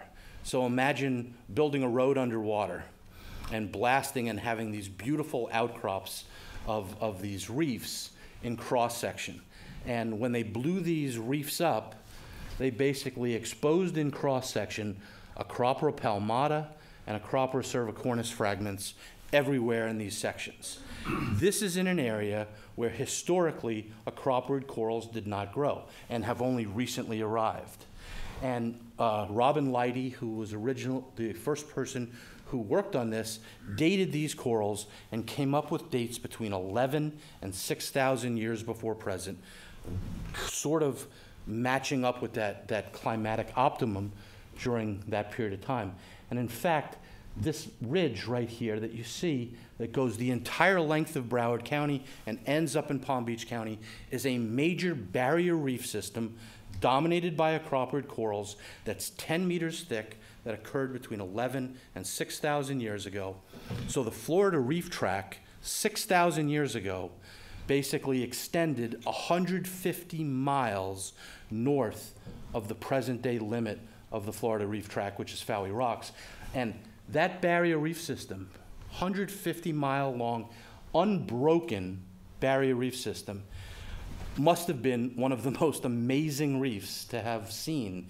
I mean, really, it starts getting into the Great Barrier Reef of Australia type of system. So this shows you now the present-day Florida Reef Tract combined with the Holocene historical Florida Reef Tract. And then these stars are the location of the recent occurrences of Acropora palmata. So, as I said, 150 kilometers north of their present limit. So it shows that acroporids have been capable of responding to climate change through these rapid expansions. And then obviously when conditions got cooler in the later Holocene, they also contracted south, okay? And we see this in other species as well throughout the world. So, knowing what we know about the first arrivals of Acropora, cervicornis, and palmata off the east coast of Florida, the first arrivals of recent Acropora palmata at the east and west flower garden banks, plus this historical record of what we know from Florida and the Holocene climate record, led us to predict that if we looked in various places at the flower garden banks, that maybe we would be able to identify whether a similar type of system had occurred, a similar response like the reefs of Broward County. But instead of dealing with a long barrier reef system like we have in Florida, where we have dredge cuts through it, we have selective areas on this reef cap where we have swim-throughs and caves that underlie the reef cap, where we're able to go through and look at the understory, look at the geological underpinning of the flower garden banks. So when we did do our dives and we looked there, well, let me just add something. Here we have the sea level curve for the Gulf of Mexico, and this is going to be very important in reconstructing the history of the conditions of why reef growth was favorable at various time and space. And this goes to show the shelf and then the various salt domes with the reefs capping them. So you combine this physiographic profile with the known sea level curve, and you can actually reconstruct the flooding of the banks. This was the first cartoon drawing of what the banks must have looked like at the maximum glacial peak, 120 meters below present, approximately 18 to 20,000 years ago. And what you have is, remember, if sea level is down 120 meters, that's about 400 feet water depth. What's the water depth at the base of the flower gardens? We've heard that from a few talks. It's about 400 feet. So basically, the shoreline at this period, 18,000 years ago, literally is at the flower garden banks. So that's the shoreline 18,000 years ago. And these salt domes stuck up on this coastal plain, so it looked probably like a bunch of small plateaus that were elevated on this coastal plain. And then as you started to flood this with the Holocene transgression, basically as everything was then moving landward, these areas that were these plateaus became islands and then eventually became drowned. And here's a sequential thing of the East Flower Garden banks. Again, there's the crown of the flower garden banks, the salt basin. This is at minus 120 meters, 90 meters, 60, 30, 10, so to present. So this is the edge of the East Flower Garden banks. This is the location of our study plot. And right off the area of the study plot, in a dive through a swim-through cave, that's what we saw. And it looks exactly like the Acropora palmata we saw in the Holocene from Florida. And besides these large branches, there were also lots of blades and broken plates of Acropora. And when we dated these, or there's some more, when we dated these, we get ages between 11,000 and about 6,000 years before present, all occurring through this Holocene thermal maximum period. This is the bathymetric profile of the bank, AA prime across the east bank here. This is a sea level curve taken from Fairbanks and then McIntyre and Toscano. And notice that for whatever reason, these things are not keeping pace with sea level during this period of the Holocene maximum.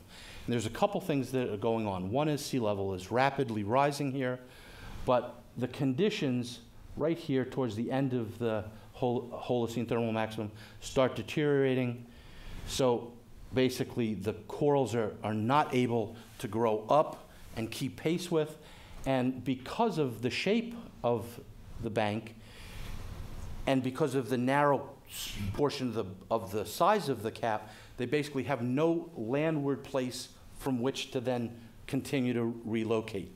When Fairbanks showed his stepping pattern of Acropora reefs up Barbados, they always moved in a landward direction. Here, there is no landward direction because it's a tiny little island in the middle of the Gulf of Mexico. So I want to just rip through some of this here.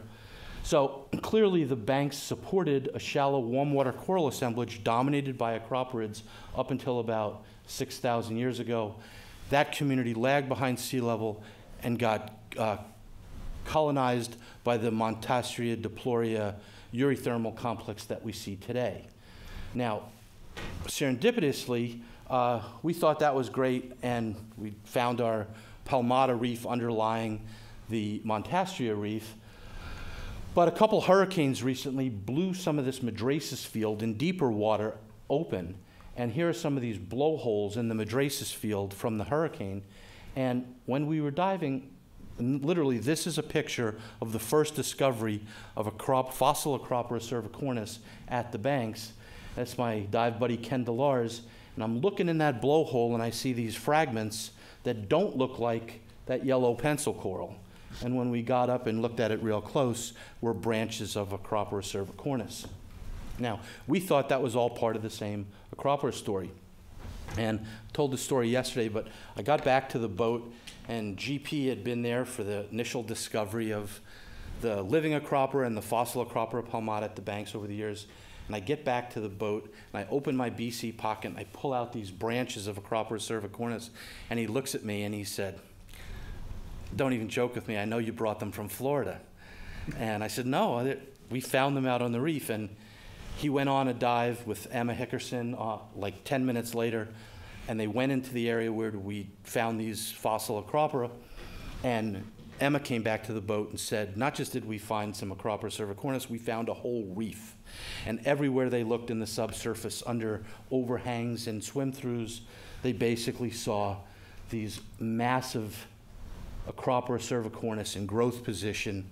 And we've dated these corals, and they occur from about 1,000 to about 211 calendar years BP. So this is during the mid-Holocene, the medieval warm period, and this top date here corresponds with the peak of the Little Ice Age. The only thing we don't know is, can we push this date further back in time, because we don't know how much under we can go. How thick is the Acropora cervicornis deposit that underlies? And here are the dates from Beta Analytic, C14 dates for both the Acropora cervicornis and Acropora palmata.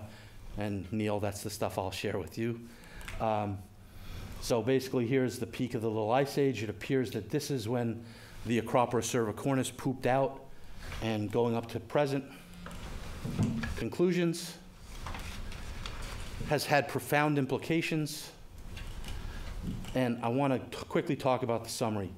The melting of the Laurentide ice sheet from 18 to 12,000 years inundated the coast and sequentially flooded the banks. But again, because of the proximity to the Gulf of Mexico, and this is from data from the Orca Basin, it shows that basically this is a silistoclastic dominated system till about 12,000 years ago. And the main reason for that is, if you can imagine this large ice sheet, as it's melting, the meltwater pulse is coming down the gut of the Mississippi River.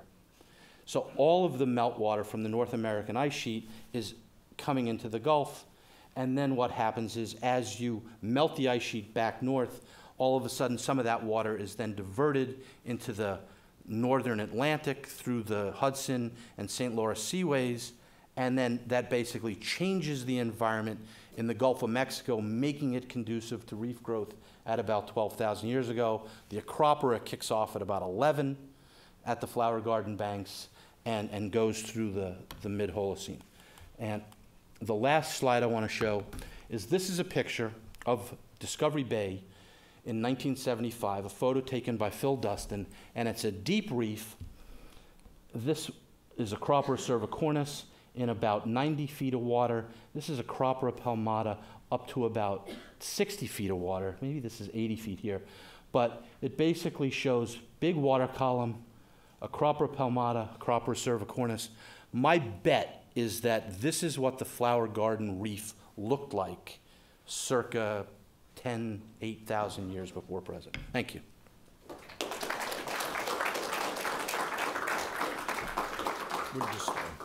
Very nice. Very nice. No, Bill, we will keep on going, and we will have time just before the break maybe for some question for Bill. So we are delighted to have Neil Slow, also part of this group of geologists, and but is the timing is going to talk about is going to be slightly kind of more recent, and the talk is Corals at the Flower Garden Banks, Monitor of Environmental Change. Thanks very much for coming from so far. Yeah. How do I work this thing, Andre? Just there, kind of. This is kind of better, and just push forward, backwards. Very good. Thanks. Yep.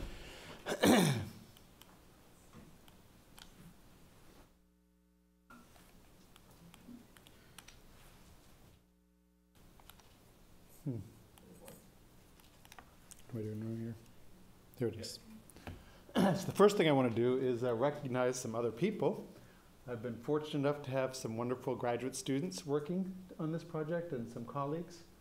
Also, it wouldn't be possible if it wasn't for the support of the National Marine Sanctuary Program, especially the people at the Flower Gardens Bank National Marine Sanctuary. And we have sponsors that we're grateful to.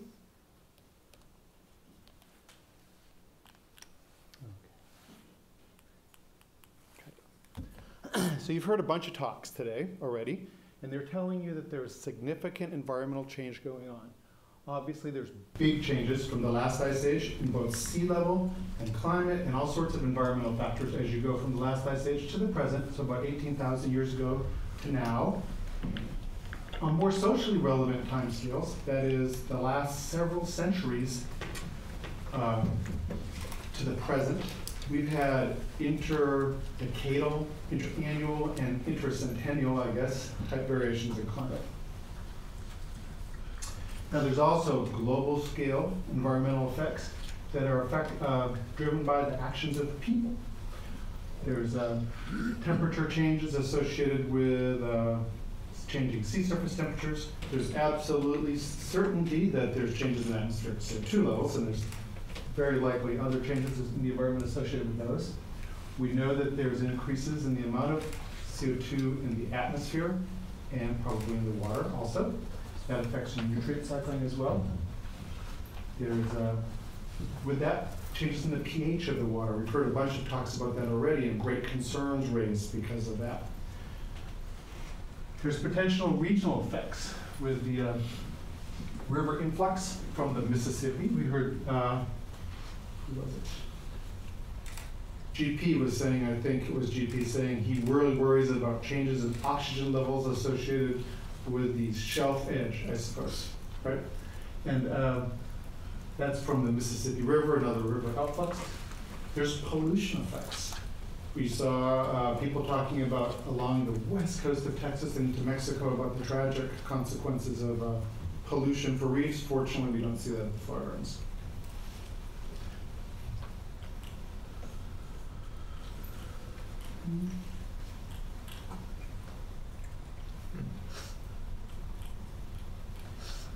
Are you pushing the right button? I see pushing it the wrong forward. We can, yeah, try it over.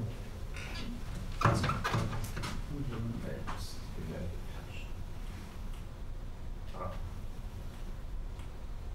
think it's going to left, there's no. The laser's already gone, so Oh, it's you probably can the go battery. Yeah, yeah. Good. There's no. You got two of them. Sure, I'll go down. That's this one, so I can use the button.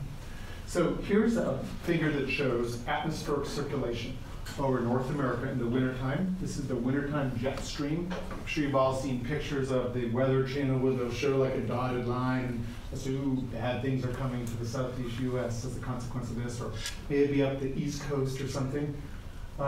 This is the predominant pattern of extratropical climate variability on the globe, and most people don't know about it, but it's called the Pacific North American pattern, and what it has to do with the mid-latitude jet stream. As it goes over North America, if it has a more north-south orientation, like with a dark green line, because we have the Rockies way over there, but the whole open center to North America, the jet stream can bring cold Arctic air all the way down to the Gulf of Mexico. That's why we have the greatest winter time, well, the annual sea temperature range in the world at this latitude as a consequence of this process. If the jet stream goes more east-west, so we have a pretty subtropical climate almost on the Texas coast. The flower gardens, where the stars are almost perfectly located to monitor this type of climate variability. People don't, or may realize and appreciate, that East Texas, western Louisiana, in the wintertime, if you look at the temperature and also the rainfall, it's the most perhaps sensitive part of North American climate, El Nino Southern Oscillation variability, other than the very southern tip of California. Again, the flower gardens are kind of located just where you'd want them to be to monitor and be affected by this type of natural variability. So there we have the two major types of natural climate variability on the surface of the Earth right now, on the interdecadal and interannual timescales. The flower garden corals, well, I'll show you, I'll make the argument that they're great things. This is just two examples. They're located perfectly to monitor those large-scale types of climate variability. They're located very well to monitor oceanic change in the Gulf of Mexico associated with environmental change too. This plot shows how the flower gardens are right on the edge of the shelf slope break. So they're far enough from the rivers to not be affected by them very much. The waters that bathe the flower gardens, reef crests, I'm not talking about the surface above the flower gardens, are very typical of the open ocean Gulf of Mexico. That's a good thing because they're reflecting the environmental conditions there. Also, because we have the broad shelf there, when cold fronts come through perhaps, or in the summertime when it's warm, these waters are trapped on the shelf and signals can be amplified, basically. A series of cold fronts come through, the water temperature plummets. If it's warm, it gets warmer. People haven't studied that quite as much. But that means that the flower garden corals can be very sensitive to this type of environmental change associated with temperature changes with our climate.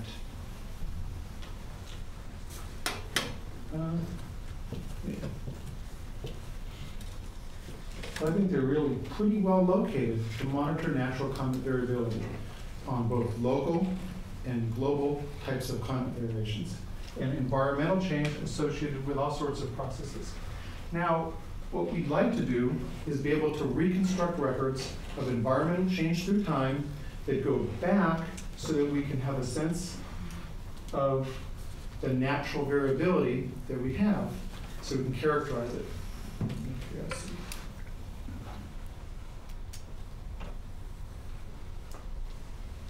This is a slide that popped past when we were screwing around with the clicker. And why do we even care about doing this? Okay. You've heard a bunch of people talk about their concerns for the well-being of marine ecosystems. You've heard the geologists talk about our desire to understand Earth history, of course, the main thing of the role of geology. Those are two important things. We want to characterize natural climate variability for a couple reasons. One of the reasons is that if we can understand the natural variability, we can gain insight into some of the key climatic and oceanographic processes that are affecting the environment. Another is that we need to understand the history of climate variability that extends back before anthropogenic impacts so that we can decipher and sort of tease out the relative importance of natural climate variability and anthropogenically driven climate variability. That's an essential thing to do. We need baseline information if we're going to understand how the environment might be changing.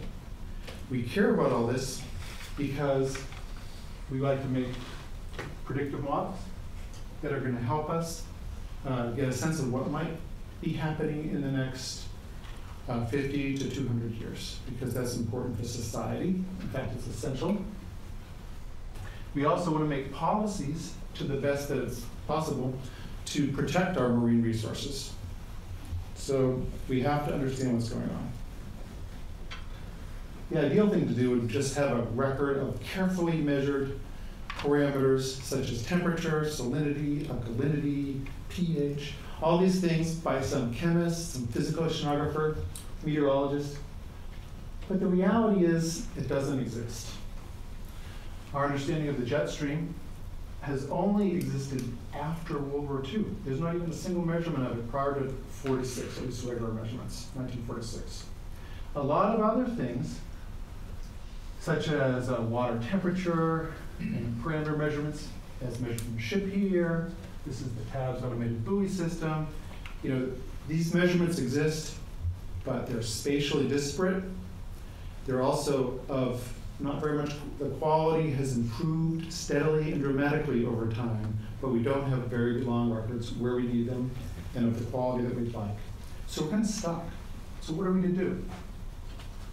Well, we're going to have to rely upon natural proxies that exist, the geologic record, and use that to reconstruct past environmental conditions to get the long perspective that we need to characterize natural environmental variability and set some important baselines so we can see and recognize what's happening now and what might happen in the future. Corals at the flower gardens are our savior here. They're just what we want. This is some pictures of long coral cores of Montastria and Siderastria coral heads that were collected at the flower gardens with the great help of people from the Sanctuary Program and USGS. Hydraulic coral drilling is used, and long coral cores up to several meters long are recovered from this. So we recovered a bunch of these. What do we do next? We use diamond saw to cut slabs of coral material. Actually, this is just a picture we have. I have another one that has like double blades that does all at once for you. Then we take the slabs of coral material and we expose them to X-rays and make an X-radiographic image. And this is an example of one of those images. And I'm showing you this because I want to make several points to you. One is that there's a series of bands that you can see here. There's dark high-density bands, and there's lighter low-density bands. And these are in annual couplets, like this. So there's a regular series of annual bands in this particular type of coral. Not all corals have these ones, but Montastrias definitely do. We can see that. The separation between these bands represents the annual growth increment or extension increment of the coral. It has nothing to do with the accumulation rate of the calcium carbonate, but just the extension rate. Here's the coral polyps growing this way, and so what we do is we measure that distance to get that annual growth rate. The bands that are dark here are deposited around August, July, August, maybe September, in that range. And I'm not a biologist, but my biologist friends like Steve have suggested that it could be, one reason is that they're putting energy into sexual reproduction instead of extension at that time. I've heard other ideas. It's obviously the warmest time of the year. Whatever the reason is, I'm not sure, but that's just a direct observation, and we can utilize that observation. During the wintertime, the corals extend faster and they're less dense. You can see sometimes there's these thin high-density bands called stress bands that are deposited at that time. And those are indicative of, Harold Hudson showed this, and they also, in Florida, and at the exact same time they occur at the flower gardens, when we have very cold winters. So they're winter stress bands, those are called. So here we have annual growth rates, and we have a qualitative indication of what the winter climate is like. Now, because the corals grow fastest during the non-summertime, this annual growth rate is biased towards the non-summertime, the winter and the spring and fall in particular. So in some ways, these corals are ideally suited for resolving wintertime environmental change. But they can also resolve it at any time.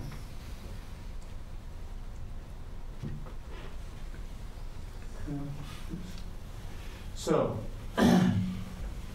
you can see that there's times when, say in the 1950s to the late 1950s, when we had, you can see the difference here, high extension rates, no winter stress bands.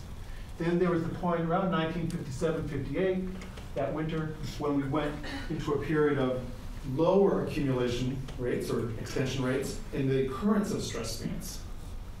So that's telling us about how the environment's changing. What we want to do is take advantage of these growth bands and the extension rates to correlate that to the recent growth of the corals to directly measure environmental parameters, and then take long coral cores to reconstruct a proxy record of how those parameters might have varied during the past time. It gives us a long time perspective. This is about, say, 8 to approaching 10 millimeters for each year in these corals. If we could sample the coral material across those bands, we might be able to use other techniques, geochemical techniques, to get a quantitative reconstruction of particular environmental parameters, depending upon what we do.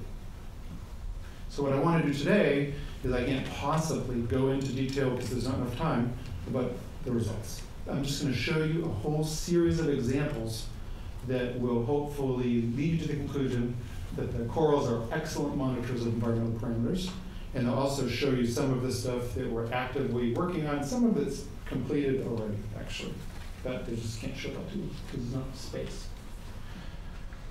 This is a measure of the annual growth rate of the corals at the top. Here's the average winter temperature in New Orleans. I should tell you that the whole southeast US has a similar winter climate pattern.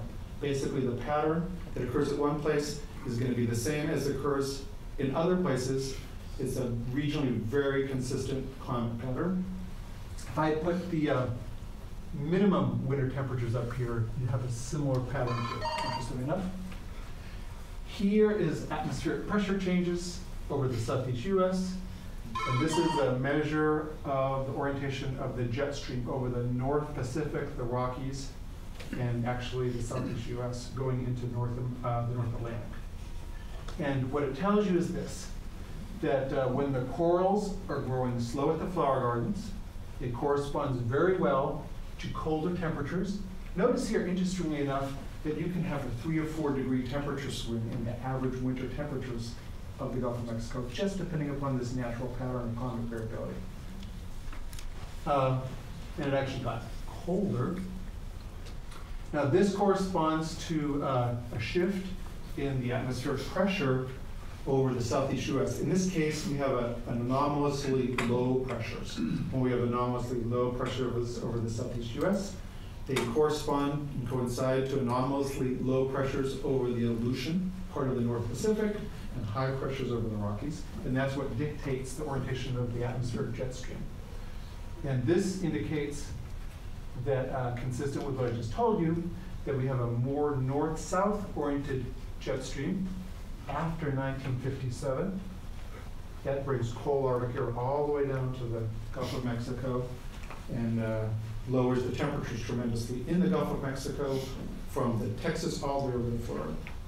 Actually into, you look at the Veracruz corals, they have the same pattern. And they call them, I didn't realize this until I came to Texas, but here it is, it's a blue norther.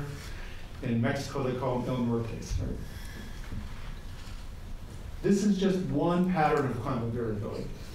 You know, I always expect to see the ENSO climate variability because the winter rainfall in the eastern Texas and western Louisiana, I haven't looked at the last couple ENSOs, but pretty much for the last 100 years before that, it's always colder temperatures, and virtually all of the ENSOs, it's higher rainfall. That's only winter time. Don't try to predict the summer and other seasons. So here's the pattern that we see in the coral growth if we look at long coral cores going back into the 1800s. And you can see here's that abrupt change in 1957-58 that you can see in corals, and it corresponds great to the temperature change that's seen in Louisiana and other states. If you looked at Georgia temperature records, Alabama, Mobile temperature records, you see the same pattern of temperature variability. It's interesting to notice this one right here. I think it's the 1899 winter. It's one of the coldest winters ever in North America, and it also corresponds to really low coral growth. What it tells you too is during this time period, look, there's a lot of variability here. This is a period of not only north-south oriented jet stream, but it's a time period of frequent, strong ENSO and La Nina events. You go back here, and this is like an example that people often hear nowadays talked about the mini Dust Bowl years for Texas. And people are kind of relating this to the current climatic period of hot and dry in the summertime. It's also a time, well, back this time period, it's a period of east-west jet stream and weak ENSO events. You go back here, it's more north-south jet stream and stronger ENSO events. We want to know the relationship between the extratropical climate pattern and the tropical climate pattern better than we understand it now. There's some link, but it's not just 100%. The cool thing about this is, it's our flower gardens corals telling us about the two most important climate patterns in the world. We have natural climate variability, but it's also key for understanding the corals themselves, because we can go the other way and say, here's how the corals respond when they're subjected to these different environmental conditions. The limitation of this approach is this, that these are annual growth rate records. I've already told you that there's variations between summer and winter growth rate. We can't decipher that from this type of data. I've also told you that there's like winter climate patterns and there's summer climate patterns, and the two don't necessarily correspond to each other. So we need to be able to tell these things apart. So we'd like to get better than annual resolution. And we'd also like to not be qualitative about things. We'd like to be quantitative. Cool thing is, back here, this seems to hold very well. And since this data was done, this has data, this is actually a study we did of actually just using data collected by Ken Delars, with a bunch of you guys helped him do that, and Harold Hudson. It's a reinterpretation of the mechanisms that people have thought of before. We've got that back to about here now. And we've got some corals that go back to here.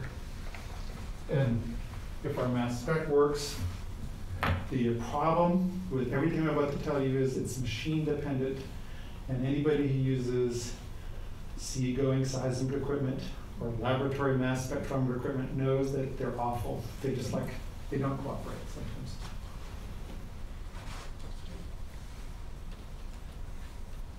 So our solution to the problem of the qualitative nature of growth data, which is, I should point out to you, this coral growth information is it's a stacking of a bunch of records, basically, to use a geophysical term, combination of a bunch of data. So it helps and it hurts. One solution to get sub-annual resolution of quantitative information is to use geochemical approaches. This is a vertical milling machine, computer controlled, that we use to take with a miniature dental bit of about a quarter millimeter or half a millimeter right now. And what we do is we take a sample basically every half millimeter across each growth band along the axis of coral growth. So we get about 16 or more samples per year. If the coral that we invested all this effort on after doing growth rate analysis goes back to, say, 1843, right? It gives us over 170 years of records of information. We can take this information and, or these samples, excuse me, subsamples, and we can measure aspects of their geochemistry using mass spectrometers. This is an accelerator mass spectrometer at Lawrence Livermore National Laboratory. We use this for radiocarbon. That's our Finnegan 253 Keel device to measure oxygen and carbon isotopes. This is an element 2 that can measure sort of it's another device that measures different trace metals. There's another one. It's not shown here that hopefully is going to help us do boron work with. When we go back to College Station, hopefully this guy's going to come up and jump to my office and say, we measured it, but we're trying to measure the boron isotopes right now. And you'll see why that's important in just a moment. So, I can't explain to you the details, but I can show you this chart. And these are different parameters.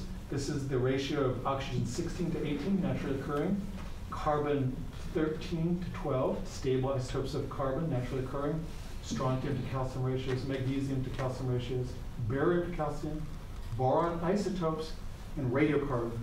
All things that we have pretty much already measured in these corals, or are about to measure going back to 1843. And they are important because they allow us to get quantitative information about temperature. Interestingly enough, rivers such as the Atchafalaya and Mississippi River system, they have a wildly different oxygen isotopic composition than the open Gulf of Mexico because their source is much higher latitudes. We've done a study with the help of people at the flower gardens and people in our own department doing hypoxia and other studies where we've taken water samples on a regular basis at the flower gardens or at the reef crests. And actually Emma and GP have done a lot of that work for us, which is very nice. And a whole series of samples all the way up to the Mississippi, and we basically traced out the water composition, et cetera. And we know that the water at the flower garden reef crest is very typical of the open ocean and hardly influenced by fresh water at all, at least during the period that we made measurements. That's important because it means that oxygen isotopes are reflecting primarily temperature changes, not over this time span, not river influxes. But had they showed something, we would have the impact of rivers. Carbon isotopes change as a function of photosynthesis.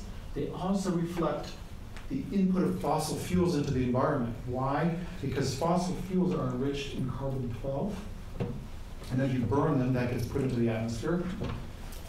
Strontium calcium ratios reflect temperature. Magnesium calcium ratios reflect temperature. Barium is much higher concentrations in river water. So we can measure gradients in that and get a qualitative idea of freshwater to saltwater input. Boron isotopes are kind of unique. Why? There's a natural fractionation that occurs when carbonate's deposited by corals. And the exact ratio of boron, naturally occurring boron 11 to 10, that's deposited in the coral aragonite depends upon the pH of the water. So this is really cool because if we measure this ratio, then we can reconstruct how the pH has varied through time. Why do we care about this? Because pH and total CO2, if you know those two parameters, you can calculate the saturation state of the water with respect to aragonite. Or you can determine the past saturation state, and you can see if it's changing, i.e. is ocean acidification happening. Radiocarbon is important.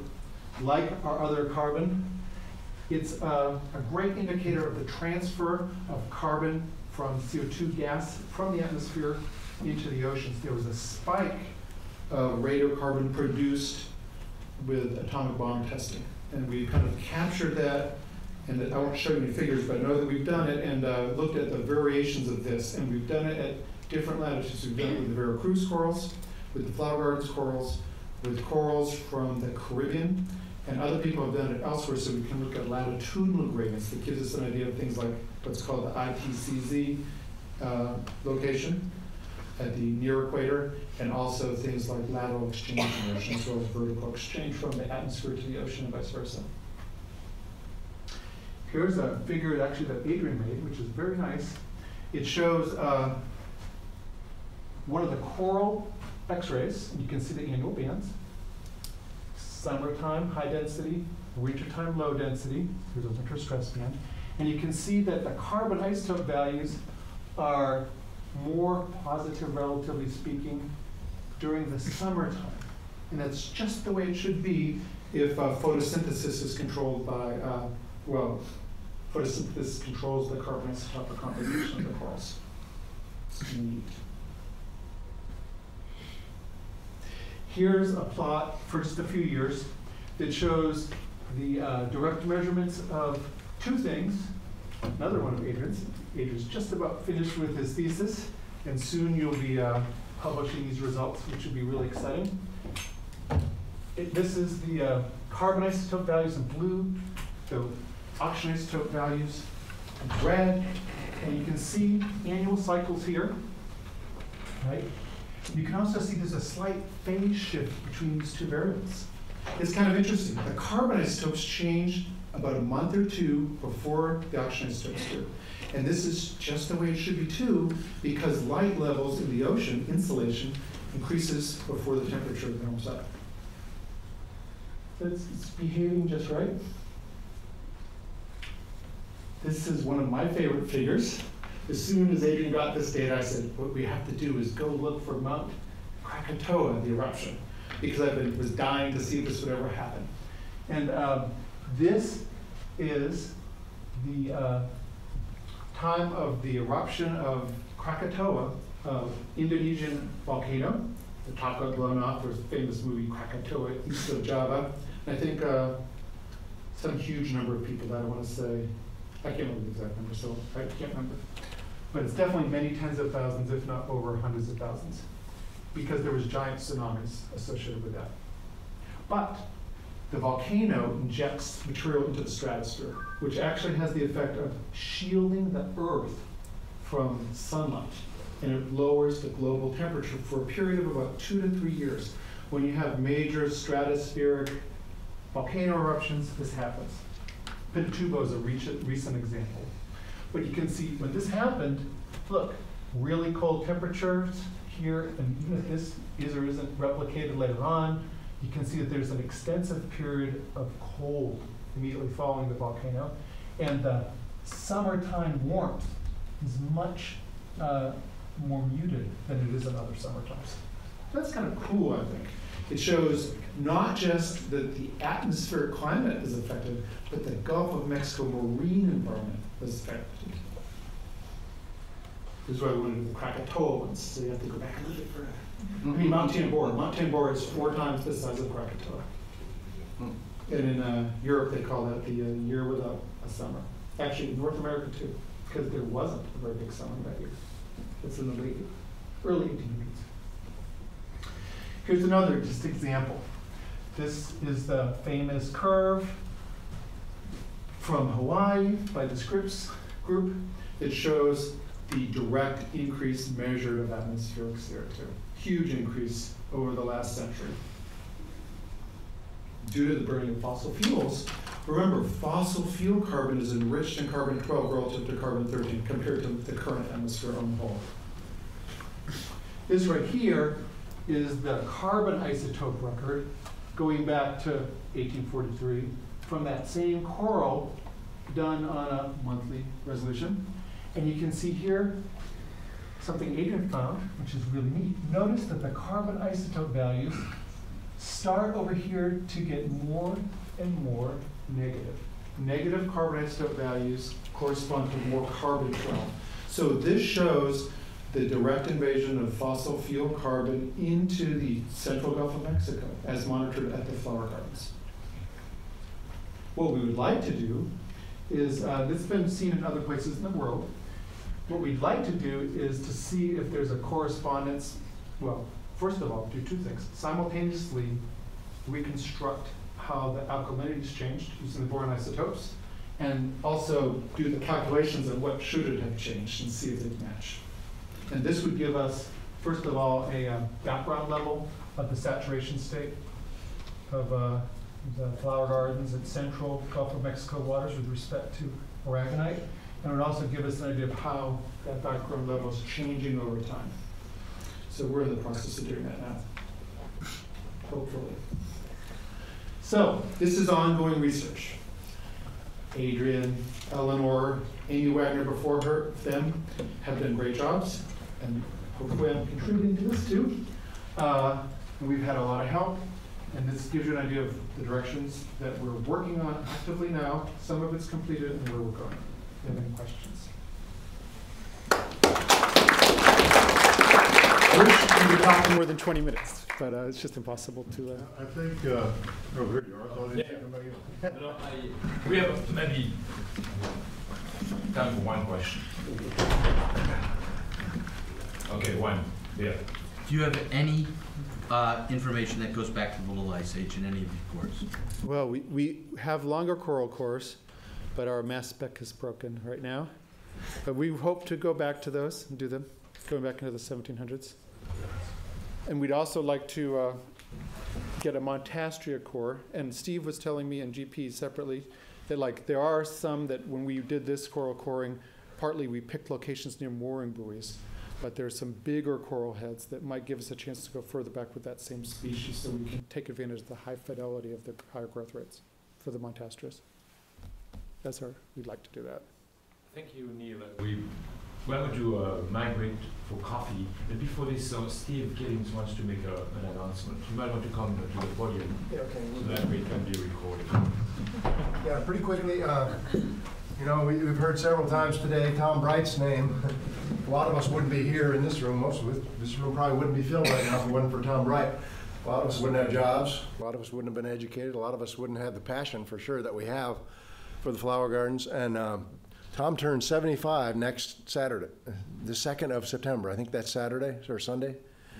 And Cindy, his wife, just called me and left me that message. I had forgotten that he's about that age now. But he turned 75, and for all of you who know him, I thought this would be a nice time to at least announce that and give you a chance to send him an email whenever you want between now and then. He'd appreciate it, I'm sure. Tom's still in great shape, doing wonderful things, shooting moose and catching fish and I don't know what else, but lives up in Idaho now. And his email address is, maybe if you want to, any of you that want to send an email, you can write it down or I'll put it up on the screen later, but it's ctmoose37@gmail.com. I think I've got that right. Emma, it's written on the back of that piece of paper. ctmoose37@gmail.com. So thank him for everything he's done for many, many years and all the things he's given to each one of us, because it's a lot more than most of us realize, I think. So thanks. Thank you, Steve. So we will get coffee for 20 minutes. So we'll come back at the regular time that we had planned for the future, of this reef. Thank you.